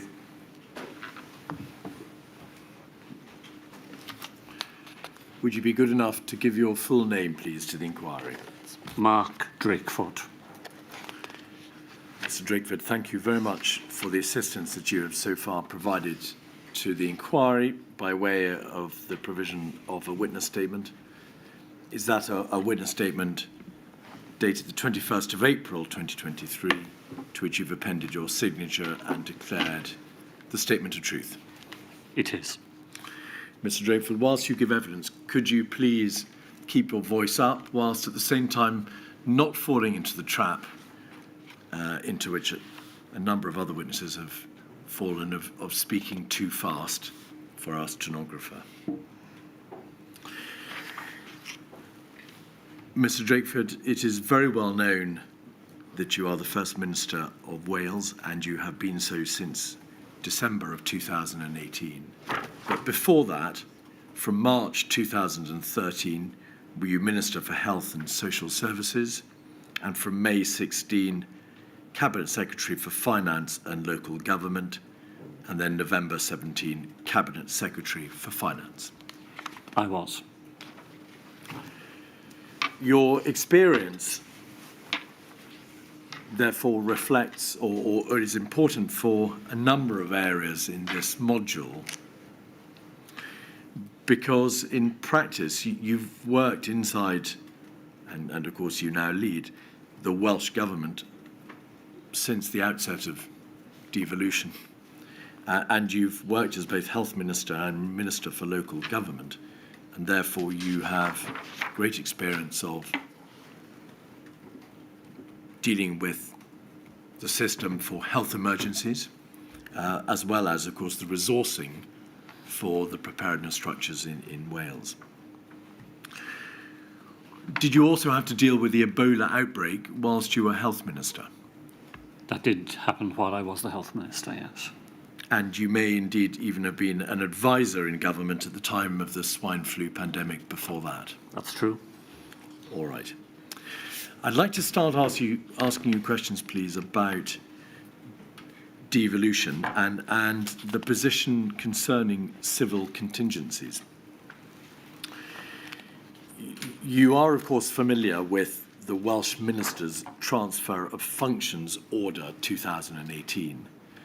That is a hugely important piece of legislation, secondary legislation, which came into force on the 24th of May 2018. And it transferred functions from ministers of the Crown in London to Welsh Government ministers in relation to the field of civil contingencies, as well as, I should say, a large number of other matters. Is that broadly correct? That is correct. So that we can understand the position, prior to that date, were there a number of functions, activities, executive functions, which were already within the competence of the Welsh Government? That is to say that they were not reserved, they were devolved matters, but they had not practically been transferred to the Welsh Government, enabling you to be able to carry them out. Well, the Welsh Government had been involved in dealing with civil emergencies from the very start of devolution. The very first year I was part of advising the Welsh Government, we had a series of events in flooding, in fuel protests and foot and mouth disease, which illustrated that, in fact, if not in law, the Welsh Government was drawn into responding to those civil emergencies. And that continued to be the case in the decade and more thereafter. But legally, some of the functions which you were required, obligated to carry out,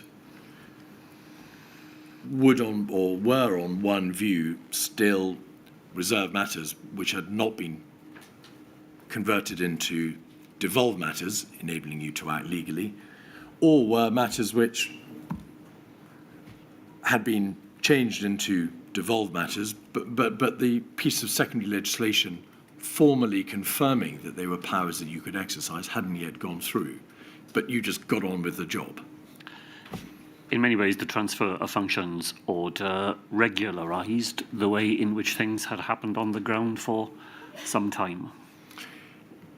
An important part of that order concerned Part 1 of the Civil Contingencies Act 2004, the United Kingdom legislation concerned with civil contingencies, because until the order was made transferring functions from ministers of the Crown to the Welsh ministers, the Welsh Government was unable to pass regulations under that Act and also formally to discharge the functions specified by the Act itself. Is that broadly correct? That is correct, yeah. There's evidence before Milady's inquiry that until the transfer of functions order, much of the discharge of civil contingencies powers by the Welsh Government was therefore framed not by that legislative framework or the legality of the functions order, but by the views of the first ministers in place at the time and senior Welsh ministers. You were, in other words, forced back into the position of making decisions yourselves as ministers, as executive, ministerial decision makers, regardless of the legal position and the application of the Civil Contingencies Act. Would you agree? Only in part, I think, because many of the emergencies which were dealt with over that period relied on other powers which were already in the hands of Welsh ministers. So I could give you one example. While I was the health minister, there was a major measles outbreak in South Wales. It was a public health emergency, but all the powers that we needed to respond to that were already in the hands of Welsh ministers through the Public Health Act of 1984. Presumably, in anticipation of the transfer of functions order being made, and it was an order which you had sought, of course, politically, the Welsh Government had for some time stated to the United Kingdom Government, it is time for these functions to be transferred. Let us make de jure what is already de facto. Presumably, you had to make sure that the Welsh Government structures in terms of resourcing, the personnel, the group or committee structure was ready to discharge the new functions which it would be allowed to carry out. Well, the normal pattern would be that a transfer of functions is accompanied by a transfer of funding to discharge those functions, because those functions are already being discharged elsewhere. So you no longer need to discharge them at central government level, and the funding follows. So it would be true that the Welsh Government was responsible for making sure that, in terms of structures, that we were ready to discharge those new responsibilities. In this case, as I think the inquiry will know, no funding followed from the UK government for these purposes. So funding had to be found from within wider Welsh Government resources that would otherwise have been used for other purposes. So looking at those three areas of resources, personnel and the structure, in terms of resources, the Welsh Government was keenly aware that it would need extra resources in order to be able to discharge the additional functions which it was empowered to operate, or would be empowered to operate from May 2018. Did you seek from the United Kingdom Government additional resources to enable you to carry out those new functions? Yes. And what was the response? Cabinet Office said that they had been unable to identify any expenditure that they had undertaken to discharge those functions, and therefore there was no money to be transferred. They could not identify any discrete sums of money used for those purposes in Wales, and therefore there was no sum of money that they could identify to accompany the transfer of responsibilities. So in effect, because they were unable to specify how much the existing discharge of those functions costs them in the general kitty, perhaps the general consolidated fund, they would not give you and could not give you the same amount of money in order for you to then discharge those functions going forward. That was their argument. And therefore you fell back, of course, on your own funding sources. We did. We employed we created 8 new posts within the Welsh Government to enable us to discharge these new responsibilities. But they were funded, as I said, not from the new money that you might have expected, but from money that was already devolved to Wales for the functions that the Welsh Government already possessed. May we take it from the fact that post-COVID, the relevant risk and resilience directorate or division has many more people now in it than was the case in 2018, that the number of people you were able to fund fell short of to use a word from earlier in the evidence, the optimum. You would, all other things being equal, had you had the money, preferred to fund considerably more people than the 8 that you were able to do so. Well, my experience as finance minister taught me that you always had to think of 2 things. You had to think of the amount of money that you have available, but you also have to think about the capacity of a system to absorb that funding. Sometimes it's not just a matter of finding the money. Systems can't spend the money wisely if you provide it all too quickly. Capacity has to be built up over time. And in the beginning, 8 posts to take on these new responsibilities. I felt, as the finance minister, having to find the money, that was both something we could manage financially, but also that the system would be able to use that money in a proper way. Let me ask you the same question in a different way, Mr. Drakeford. Had the United Kingdom government provided the funding that you had sought, would you have still ended up with only 8 people in that team? Very hard question to be sure, given that they didn't give us any money at all. We would have cut our coat according to our cloth. All right. In terms of personnel,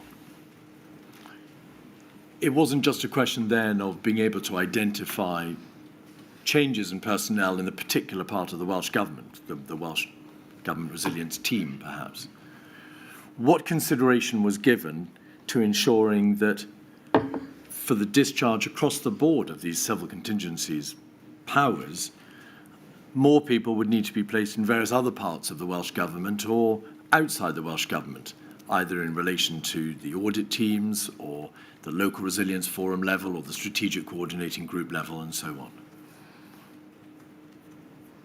I think my recollection of the time is that the powers were more about allowing resources that were already there to be deployed more effectively. I'm not saying for a moment that there was no case for additional resources, but the primary case was you have a resource, the powers that they need are not in the right place. When those powers are transferred, those people who are there already will be able to do their job more effectively. And finally, in relation to the structure, there was a pre-existing civil contingency structure in Wales, of course, and as we'll see later in the course of your evidence, it had many moving parts.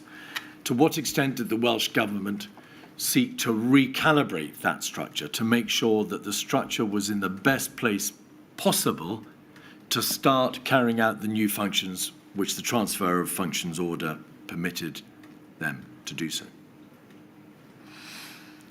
Well, ministerially, because that's the perspective from which I was able to view it, the structures were sufficient to make sure that advice flowed to ministers, flowed in a timely way, was enabled to raise issues with ministers when those issues were required. And in some ways, you don't spend your time looking at the wiring diagram, so long as you are confident that the diagram produces the result that you need, consistent advice of the quality that you require in a timely fashion. And I felt confident that the system did do that. Beyond, I don't mean this pejoratively, beyond the parochial issue of what advice individual ministers and the First Minister was receiving, to what extent did the Welsh Government stand back and say, is this structure for civil contingencies, emergency preparedness, the correct structure to be able to deal with the future discharge of these additional powers? And Yes. the evidence is quite plain that there are a lot of different bodies in the Welsh contingencies field. Were they the right bodies in the right place to be able to deal with these new functions? Well, my predecessor as First Minister ordered a review of those structures to accompany the transfer of functions. So there was a conscious effort to make sure that the Welsh Government would be equipped in that structural sense to use the new powers that came its way. There was, and my lady's had evidence to this effect, a report on civil emergencies in Wales dated the 6th of December 2012. There's absolutely no reason why you would have had that brought to your attention when you became First Minister, or even Health Minister, because it was before your tenure as Health Minister. But the evidence yesterday and in part today is that report in 2012 highlighted the fact that there were too many bodies, too many groups in the civil contingency system in Wales, that there was a complex resilience framework, problems with inefficiency and effectiveness, as well as there being no common approach to risk assessment and a number of other important matters. Do you know whether or not, following that report in 2012, 6 years before the transfer of functions order, there was any rationalisation of the groups or the structures? Well, I've given some thought, having heard it raised with previous witnesses. From the perspective of the minister, the system did not look particularly complex. There was, I think it's to be found in the Pan Wales response plan on a single page, the essence of the structure. Once the structure moves into the particularities of professional roles and perspectives, it does sometimes enter rather an arcane world that is only really understood by those who are part of it. But as a minister, what I needed to know was, how would advice get to me?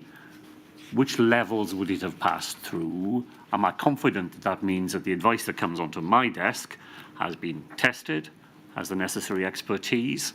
And I didn't feel that complexity was a barrier to that happening. We're going to try to find that diagram, Mr. Drakeford, if we can. I think Page it's 9. Pan Wales Response Plan 107119. Yes. I don't have... You can find it on page 9. Oh, page 9, And thank page you. 11 goes alongside it.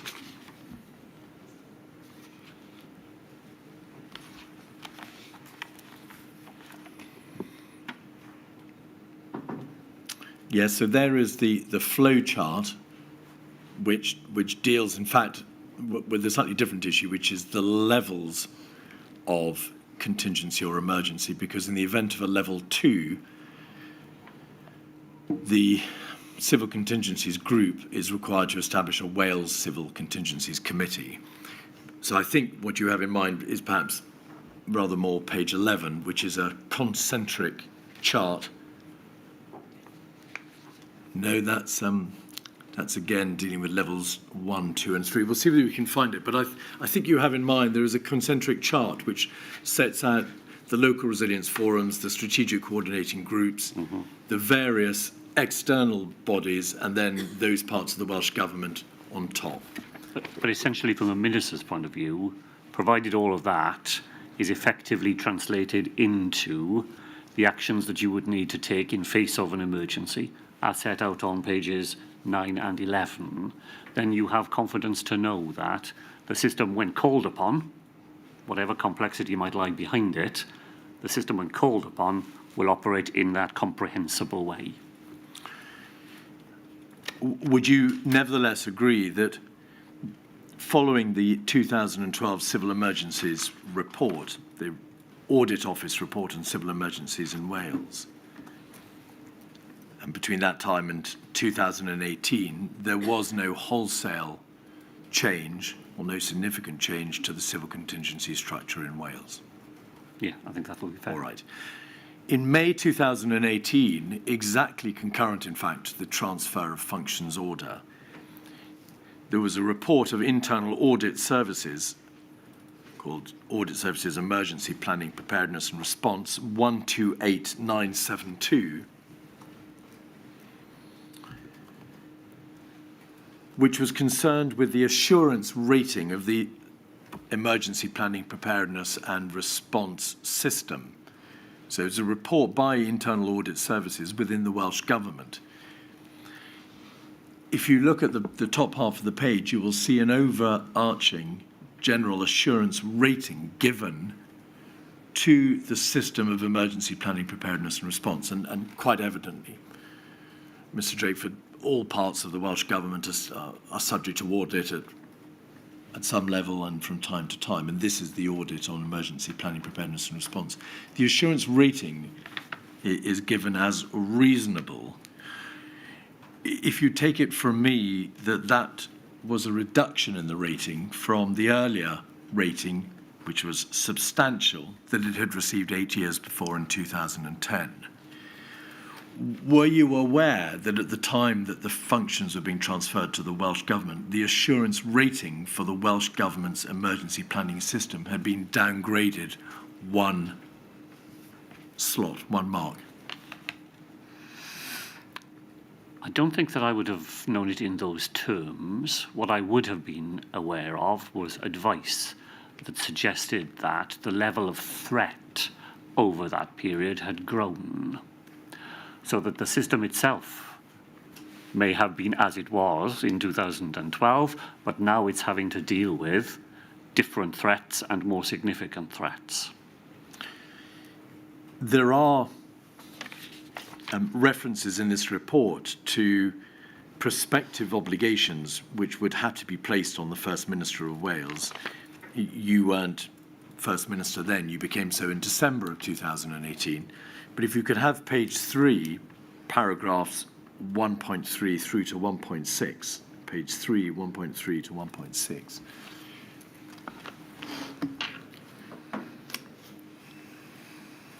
Perhaps picking up the thread at 1.5, following a Wales audit report in 2012, the First Minister has agreed to the transfer of executive functions. This is likely to take place by June 2018.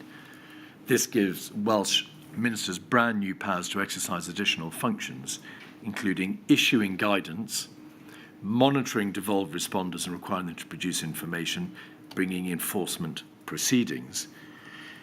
And then, if we could just run through, please, to page 5 at paragraph 3.7 so that we can see the overarching scheme. Page 5, paragraph 3.7. Resource requirements have been identified by the resilience team to be able to carry out the new duties and activities required to support ministers' responsibilities. And there's a reference then to the then First Minister writing to the United Kingdom government looking for money. In broad terms, Mr. Drakeford, following that audit report, which had noted that the rating had reduced itself from substantial to reasonable, was there a wholesale rewriting of guidance? Were, in a general sense, the Welsh Government's pandemic plans and civil contingencies plans rewritten? Were there, or was there put into place a new system or an enhanced system of monitoring devolved responders and possibly bringing enforcement proceedings? The system didn't have a wholesale change, and the review that my predecessor set in motion in 2016 concluded that wholesale change was not required. They were adaptations and they were modifications, but the system did not need a root and branch rewriting in the terms that you put it.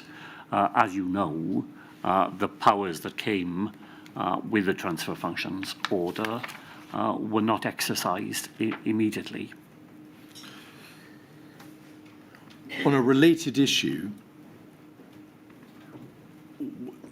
the Welsh Government had never produced its own self-standing risk assessment process or risk assessment document setting out all the risks facing the Welsh Government in the same way that the United Kingdom Government did in London, and we're aware that the Scottish Government did in Scotland. Do you recall whether, at this time of great change, consideration was given to the production and publication for the first time of a Welsh-centric risk assessment process?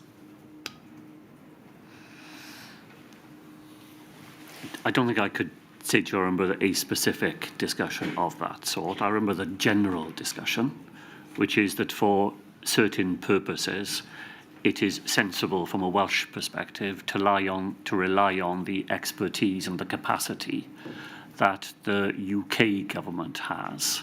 And we were content at this point to do so. I'm not sure we would have felt that there was a huge advantage to be gained from deducing Welsh-specific risks when the UK government's risk assessment process appeared to us to be one that you could rely on and had the expertise it required to deliver it. You are, of course, familiar with the doctrine that all risk is local, the subsidiarity principle. You've no doubt seen the evidence about how in the civil contingencies field the principle of subsidiarity is applied. There will no doubt be risks, won't there, which will affect Wales differently. There may even be risks which would only affect Wales. But to rely upon the United Kingdom risk register for risks identified by UK officials to apply across the board tended, did it not, to fail to give sufficient consideration to Welsh-specific risks and how they might be managed? Well, the way that that was discharged was through the 4 LRFs. So I agree with you that you need a local application of the national register. Whether there is a Welsh intermediate tier for that was something we did not feel at that time would have justified the resources that would have been required to develop it. But we did ensure that at the 4 LRF levels, there was a statutory obligation to produce a community risk register. So if I might just give you one example, the National Risk Register no doubt had things in it about what happened in the event of an explosion at an oil refinery. Now, in the Dyfed-Powys part of Wales, that's a significant concern, given that there's a concentration of oil refineries. In the north of Wales, that wouldn't be a very high consideration, there being no oil refineries actually across the North Wales coast. So the way in which we discharged the obligation, which I agree with, is an important one, to localise and particularise the National Risk Register, was not at a Wales level, but at the level of the 4 LRFs. And that's exactly the point, isn't it? That the risk assessments were looked at solely in the context, at least formally on paper, of the 4 local resilience forums.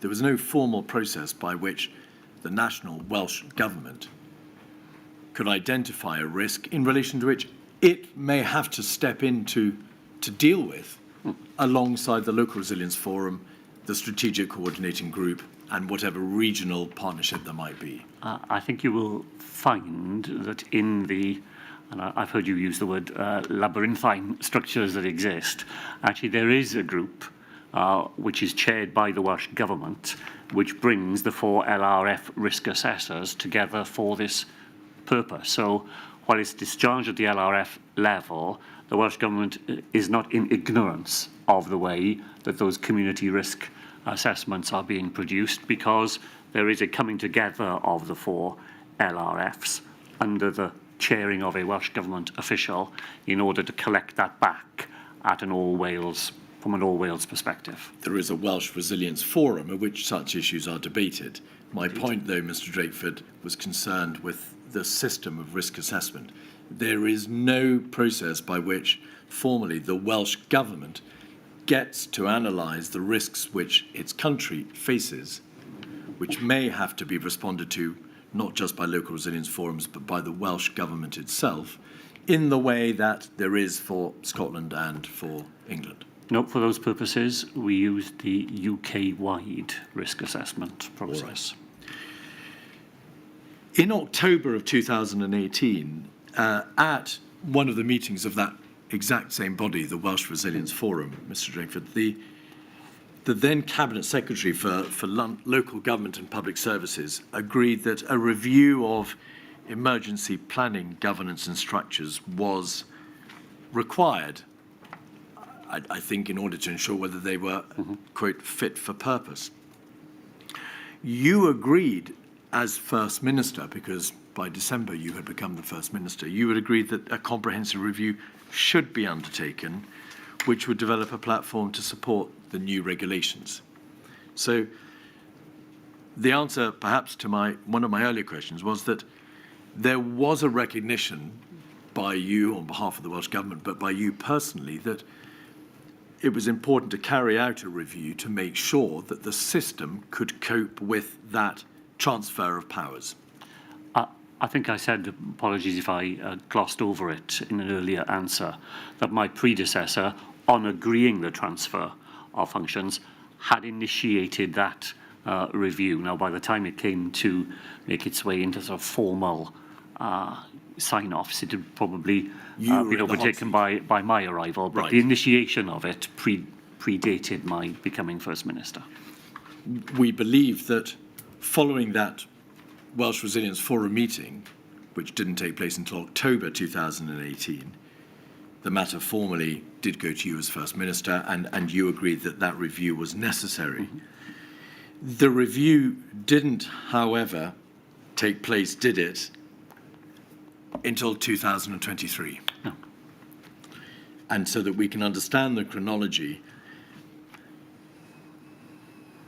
it took the best part of 2018 for that review process to be initiated. The review was then hampered by the diversion of resources to what is now, by way of a familiar refrain, the necessary preparations for a no-deal EU exit. And then, of course, after that, COVID. Is it a matter of some regret that that review, which was obviously important, otherwise you wouldn't have ordered it, was not in the event able to be brought to fruition, and was not brought to fruition for a matter of years, there being at least 18 months from October 18 to March 2020? Well, of course, it was a matter of considerable disappointment to us, because the Welsh Government had, as you said, worked hard to secure the transfer of those responsibilities and to make sure that we were in a proper position to discharge them.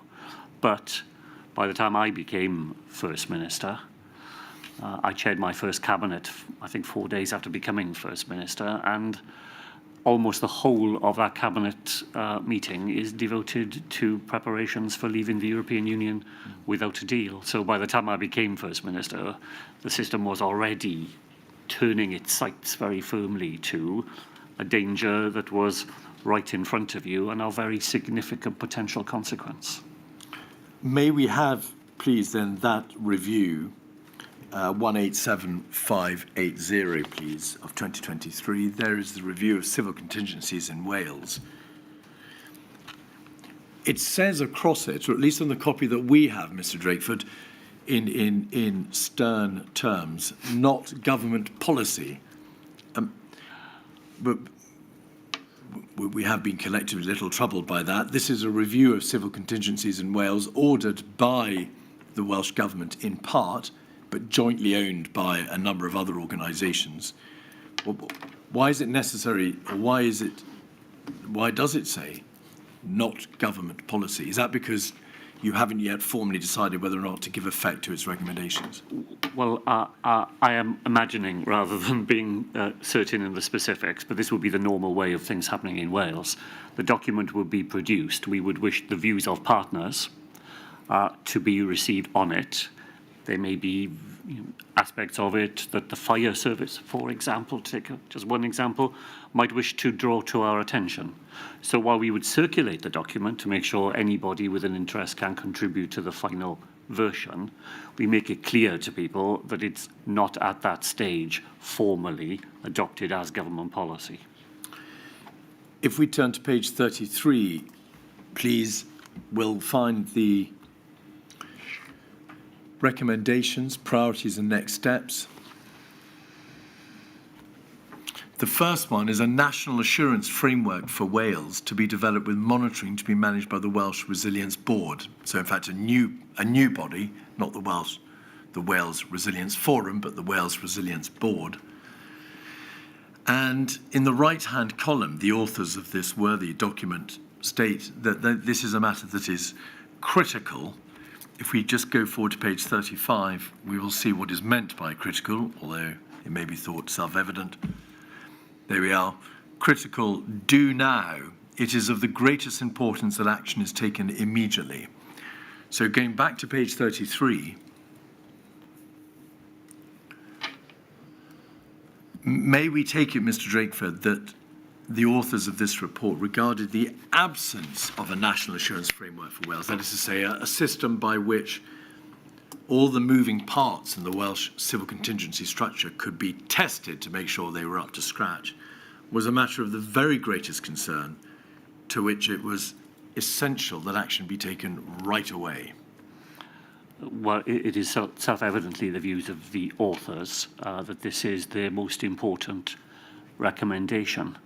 My own view would be that nevertheless, that recommendation has to be tested by others, given that its implementation will rely upon the willingness of others to make that contribution. So no doubt this will make its way to my desk with final proposals, and they may not look identical to the ones that we see in front of us this afternoon. The civil service in Wales will, of course, present this to you along with their own views and no doubt seek a decision from you. Number two, risk. We were just debating this very issue a few moments ago. The Welsh Government and the Local Resilience Forum should work in partnership to interpret the UK National Risk Register and adapt UK-level risks to Wales to identify upcoming and potential risks that would significantly impact Wales. Essential. Does that go directly to the heart of the issue that we were debating a few moments ago? The need for a Welsh Government level input into the identification, management, ownership of Welsh risks? Yes, it does. I was careful in answering your earlier questions to try to be clear that the view that the UK risk register was adequate for the purpose was a view of that time. I was aware, because I've been involved in some discussions through the Resilience Forum, that contemporary thinking is that intermediate Welsh level may need strengthening, and you see that in this recommendation. On page 34, at number 13, regional risk assessment should be used to define a regional training and exercise regime to address Wales-wide capability gaps or development needs. And then over the page at 15, page 35, centrally managed training and exercise regime. Now, plainly, many of these recommendations must have been formed as a result of the terrible experience of COVID. But to the extent that they identify significant changes in the Welsh structure for civil contingencies, training, assurance, formal process of risk assessment, does this not rather indicate that there were pre-existing structural flaws in the civil contingency system in Wales? That is to say, even before COVID. I think I probably have two observations to make there. First of all, I wouldn't necessarily interpret the fact that a document says that skills and professional development is needed as meaning that didn't exist previously. I think it is just a statement of the ongoing need to make sure that that is part of the system. And I don't think myself you can necessarily conclude that because, in the light of new powers, changed circumstances, that a report says that that now needs to be reflected in new and strengthened systems, that says that prior to those things, the system was not fit for the purposes which at that time were there to be discharged. But Mr. Drakeford, the premise of that answer was that this is recommending new and improved systems. Insofar as the report recommended a national assurance framework, a Welsh Government risk assessment procedure, a provision of centrally managed training and exercise, those were not improvements. They are standalone and completely novel developments. They simply have never existed hitherto. And they reflect the report author's view of what is needed in Wales in 2023, rather than their reflection of what was needed in 2018. I think that's the only point I'm making, is that it is reflecting today's Wales, today's circumstances, today's challenges. But these were challenges, of course, which have come into focus as a result of COVID.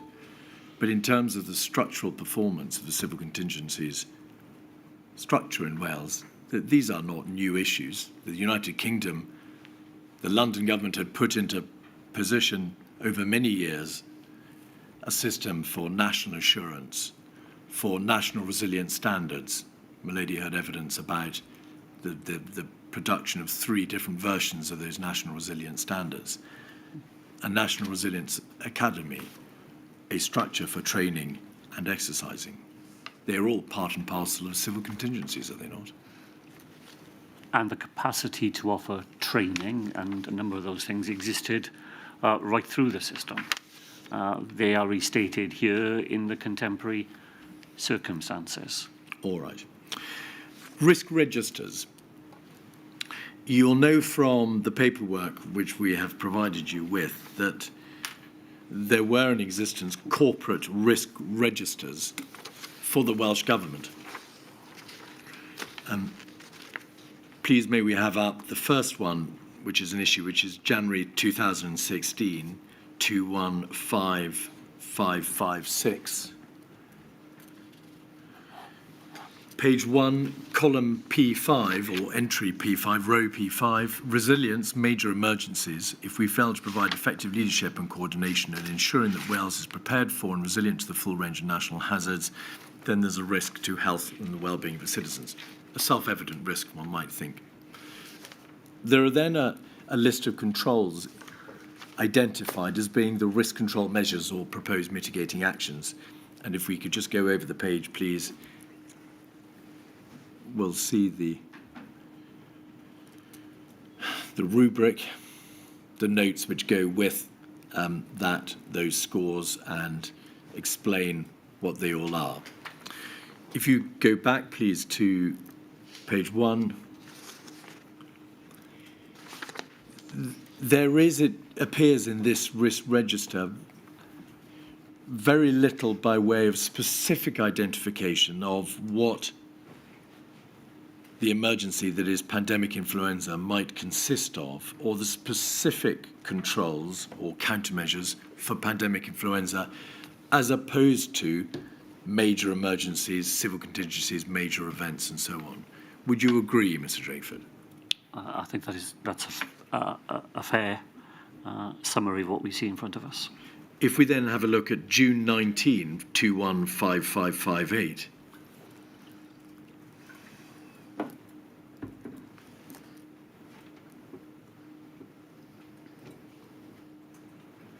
which is a single-page document.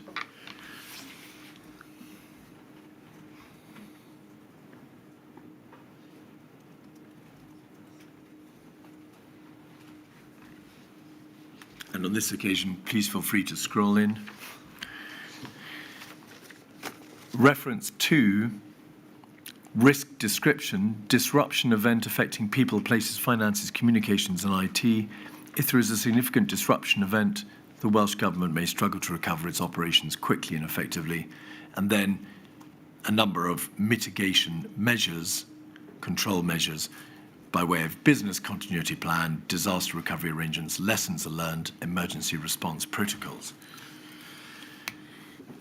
Dr Goodall, the Permanent Secretary to the Welsh Government, from whom we heard yesterday and today, acknowledged that insofar as those measures purported to reduce the risk of disruption events, were whilst worthy on their own, in their own terms, they did not actually reflect the reality of the position on the ground, insofar as, although there were a multitude of plans, civil contingency, public health emergency, pandemic influenza plans, they had not been updated, and in the majority had not been updated since 2014.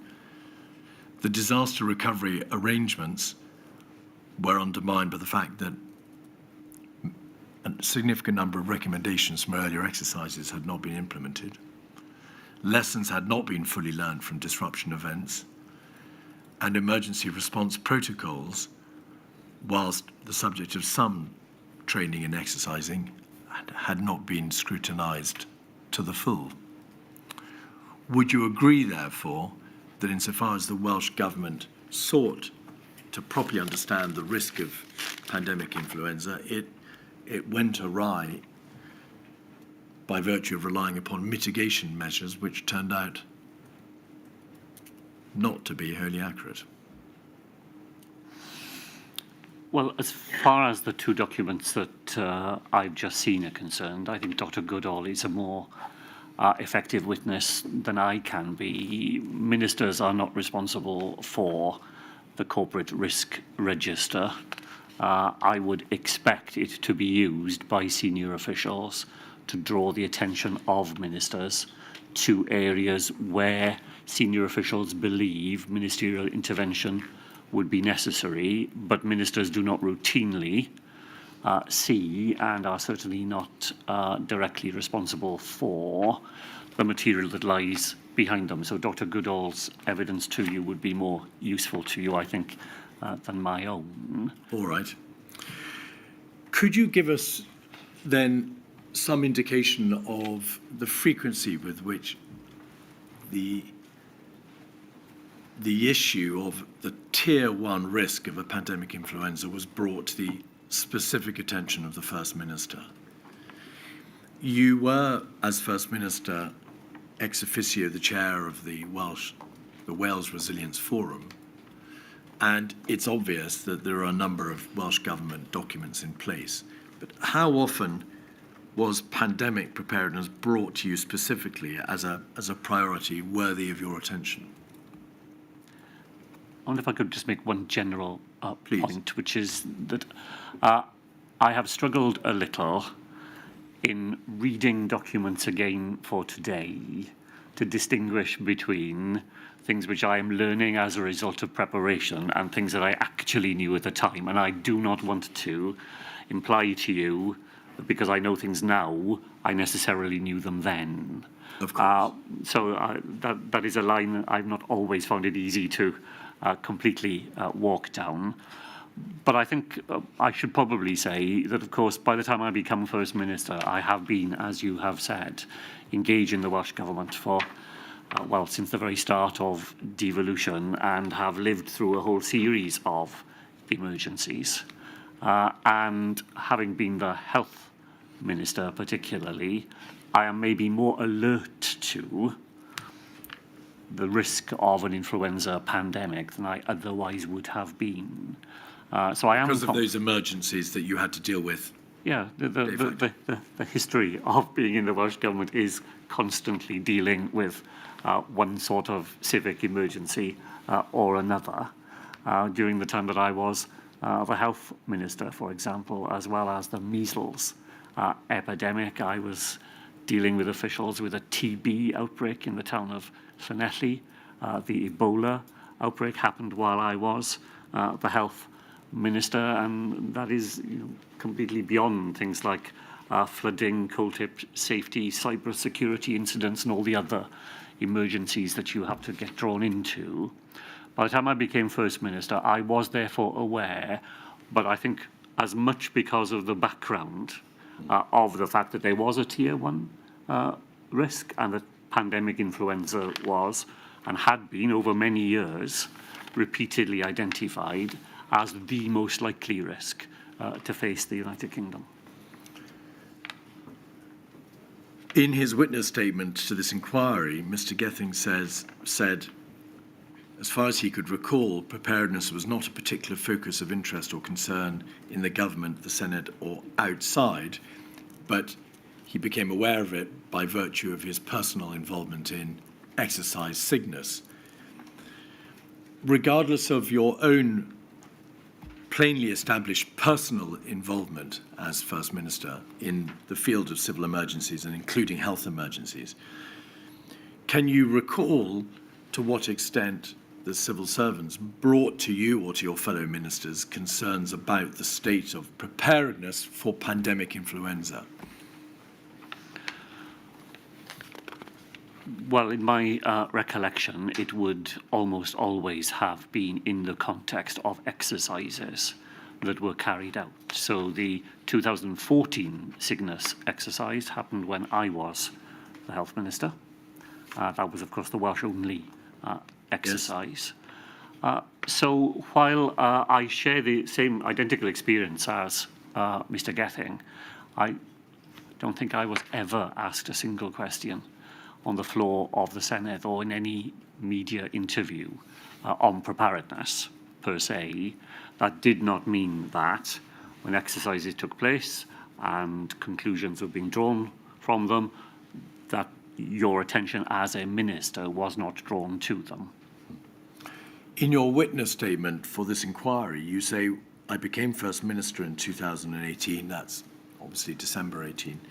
I do not recall any advice from officials that there were reservations about the state of Wales's pandemic preparedness, nor did I recall any concerns in the Senate being raised with me. May we take it from that none of the issues that we've so far debated, the Civil Contingencies Report of 2012, the issues about putting the recommendations from that into place, or, as you rightly observed, the outcome of exercise Cygnus, the Wales-specific part of it in 2014, or the UK part of it in 2016, or exercise, and the name has now completely escaped me, Taliesin. Taliesin. I'm very grateful, Mr. Drakeford. None of those specific issues, we may take it, were brought to your attention, because they all preceded, of course, you becoming First Minister, and if you never receive advice or you can't recall advice about reservations in the state of pandemic preparedness, it must follow that none of those specific matters were brought to your attention. Not to the point that I became First Minister, but as I tried to indicate, I would have been aware of them, having been involved in those events throughout that period.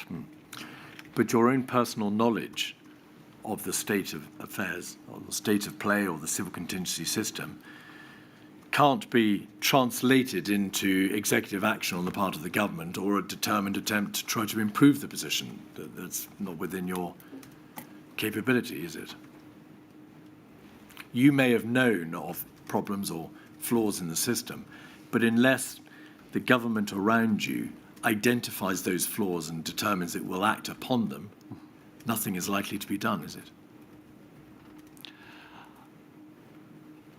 So just to try and make myself plainer if I can, by the time I become First Minister, I am not unaware of the issues that have been faced by the Welsh Government or the exercise in which the Welsh Government has been involved. When I become First Minister, I do not receive advice from the civil service that says you need to be particularly aware of difficulties that we are now experiencing in these fields. Thank you. We have heard something of task and finish committees being instituted in order to ensure that recommendations from exercises and outbreaks are learned. Following swine flu, the Wales Resilience Partnership team agreed to set up the Wales Pandemic Flu Task and Finish Group to consider recommendations from the 2009 swine flu pandemic. Were you aware that that committee was unable to finish its task because the recommendations were not all fully implemented? I could not say that I was.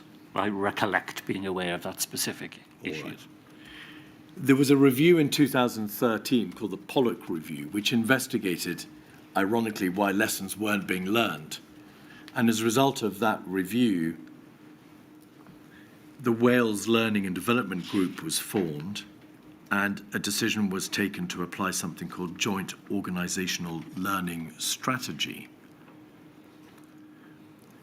But then Exercise Cygnus came along, both in 14 and 16, and the Wales Resilience Partnership team delegated the responsibility of implementing recommendations to yet another body, the Wales Pandemic Flu Preparedness Group. That group met in September 2017, but didn't meet again after January 18. Were you aware when you became First Minister in December 18 that that primary group for the implementation of the recommendations from Cygnus, while sitting in September 17, never sat after January 18? I'd want to check my own recollection, but I actually believe it met in as late as October of that year. October 18. 18. Yes, I believe that was the final meeting before its resources were directed into the no-deal Brexit exercise rather than the January. All right. Well, we'll double-check that, of course. But the point remains, doesn't it, that the work streams which were identified after Exercise Cygnus in 2016 were not all fully implemented because the body designed to ensure implementation, the Wales Pandemic Flu Preparedness Group, didn't sit. We'll agree to disagree whether it was January or after January or October 18 because of the impact of the no-deal EU exit planning. Yes, I think the expert report that the committee, that the inquiry has, says that devolved administrations did pursue pandemic preparedness, and that in Wales it went on for 2 years after the Cygnus conclusions were reached. But you reach a point at which we are diverting resources across the whole of the Welsh Government into dealing with the dangers that are sitting right in front of us of leaving the European Union without a deal. But obviously this inquiry is concerned exclusively with civil contingency, emergency preparedness. From that standpoint, those recommendations were never fully implemented. That is without doubt. I simply make the point that government is never exclusively concerned with any one strand in the many challenges that it has in front of it. Indeed. You can't understand the way the government responds unless you are aware of the context within which it is responding. Pandemic preparedness is self-evidently a matter of life and death, is it not? Yes. To what extent was that terrible balance identified between focusing upon the life and death consequences of pandemic preparedness and the consequences of failing to prepare for a no-deal EU exit? Apologies if this answer is slightly longer than some of the ones I've tried to give. So, at the point when the UK government decides to institute Operation Yellowhammer, and we are now facing the reality of leaving the European Union without a deal, with all the consequences that that would have had for Wales, I am making a decision, along with my colleagues, to divert resources to deal with that. The number of people we have in the Welsh Government who have genuine expertise in civil contingency matters is relatively modest, and their skills are particularly relevant to preparing for leaving the European Union without a deal. To give you just one example, Wales has reservoirs that serve not simply the Welsh population, but the whole of Birmingham and the whole of the northwest of England. The chemicals that you rely on to make that water safe to drink come from Germany. And while we were a member of the European Union, they came without hindrance and they came on a as they were needed basis. We face a real risk that if we left the European Union without a deal, that water supply would no longer be usable. That is the sort of present danger that you are talking about. It is absolutely real, would be immediate, and would have absolutely direct results in the lives of people. Who do we look to in the Welsh Government to help us to find a way through that if we need to? Well, some of those people would need to be people who had the expertise in preparing and thinking about, and indeed in the Welsh context, practically responding to the other emergencies we had already faced. To what extent was that balance brought to your attention, Mr. Drakeford? And the point that you make is, if I may say so, very well made. You were faced with present and immediate risks, which of course you had to address. But it's in the way of government, isn't it, that you get on with addressing the job in hand. To what extent were you aware that that necessarily was diverting resources away from other, less present, but perhaps more catastrophic risks? Was it an issue on which they sought your advice? I am very consciously aware of it, and I am consistently aware of it, because I'm forever having to disappoint my colleagues who have ambitions in their own portfolio areas, pieces of legislation that they are committed to bringing forward, for example, and my job is to explain to them why that will now not be possible. And I do that month after month throughout the whole of 2019, always to their disappointment. So, yes, the diversion of resources from other priorities to dealing with leaving the European Union without an agreement, it's a very conscious set of decisions and constantly debated as well as to whether we are getting that balance right. May we take it from that answer, Mr. Drakeford, that you were therefore aware of the consequential impact upon pandemic preparedness because of the necessary diversion of resources, that it was an area that was brought to your attention, and in relation to which you were forced into the Hobson's choice, perhaps, of saying that area can no longer be resourced and it simply cannot be the subject of focus because of this other greater risk that we face. Well, it cannot be resourced to the extent that it previously was being resourced. It's not the case that you rob everything away from it. Work does continue even beyond the end of December 2018, but you've had to reduce the resource in order to deal with something that is immediate and pressing and potentially catastrophic in its impact if you're not able to deal with it. Mr. Keith, forgive my interrupting. How are we doing for time? Because obviously we need a break. If we're It's a very convenient point. We're determined to complete your evidence today, Mr. Drakeford. Don't panic. I shall return at 2:10, just a 5-minute break. All rise.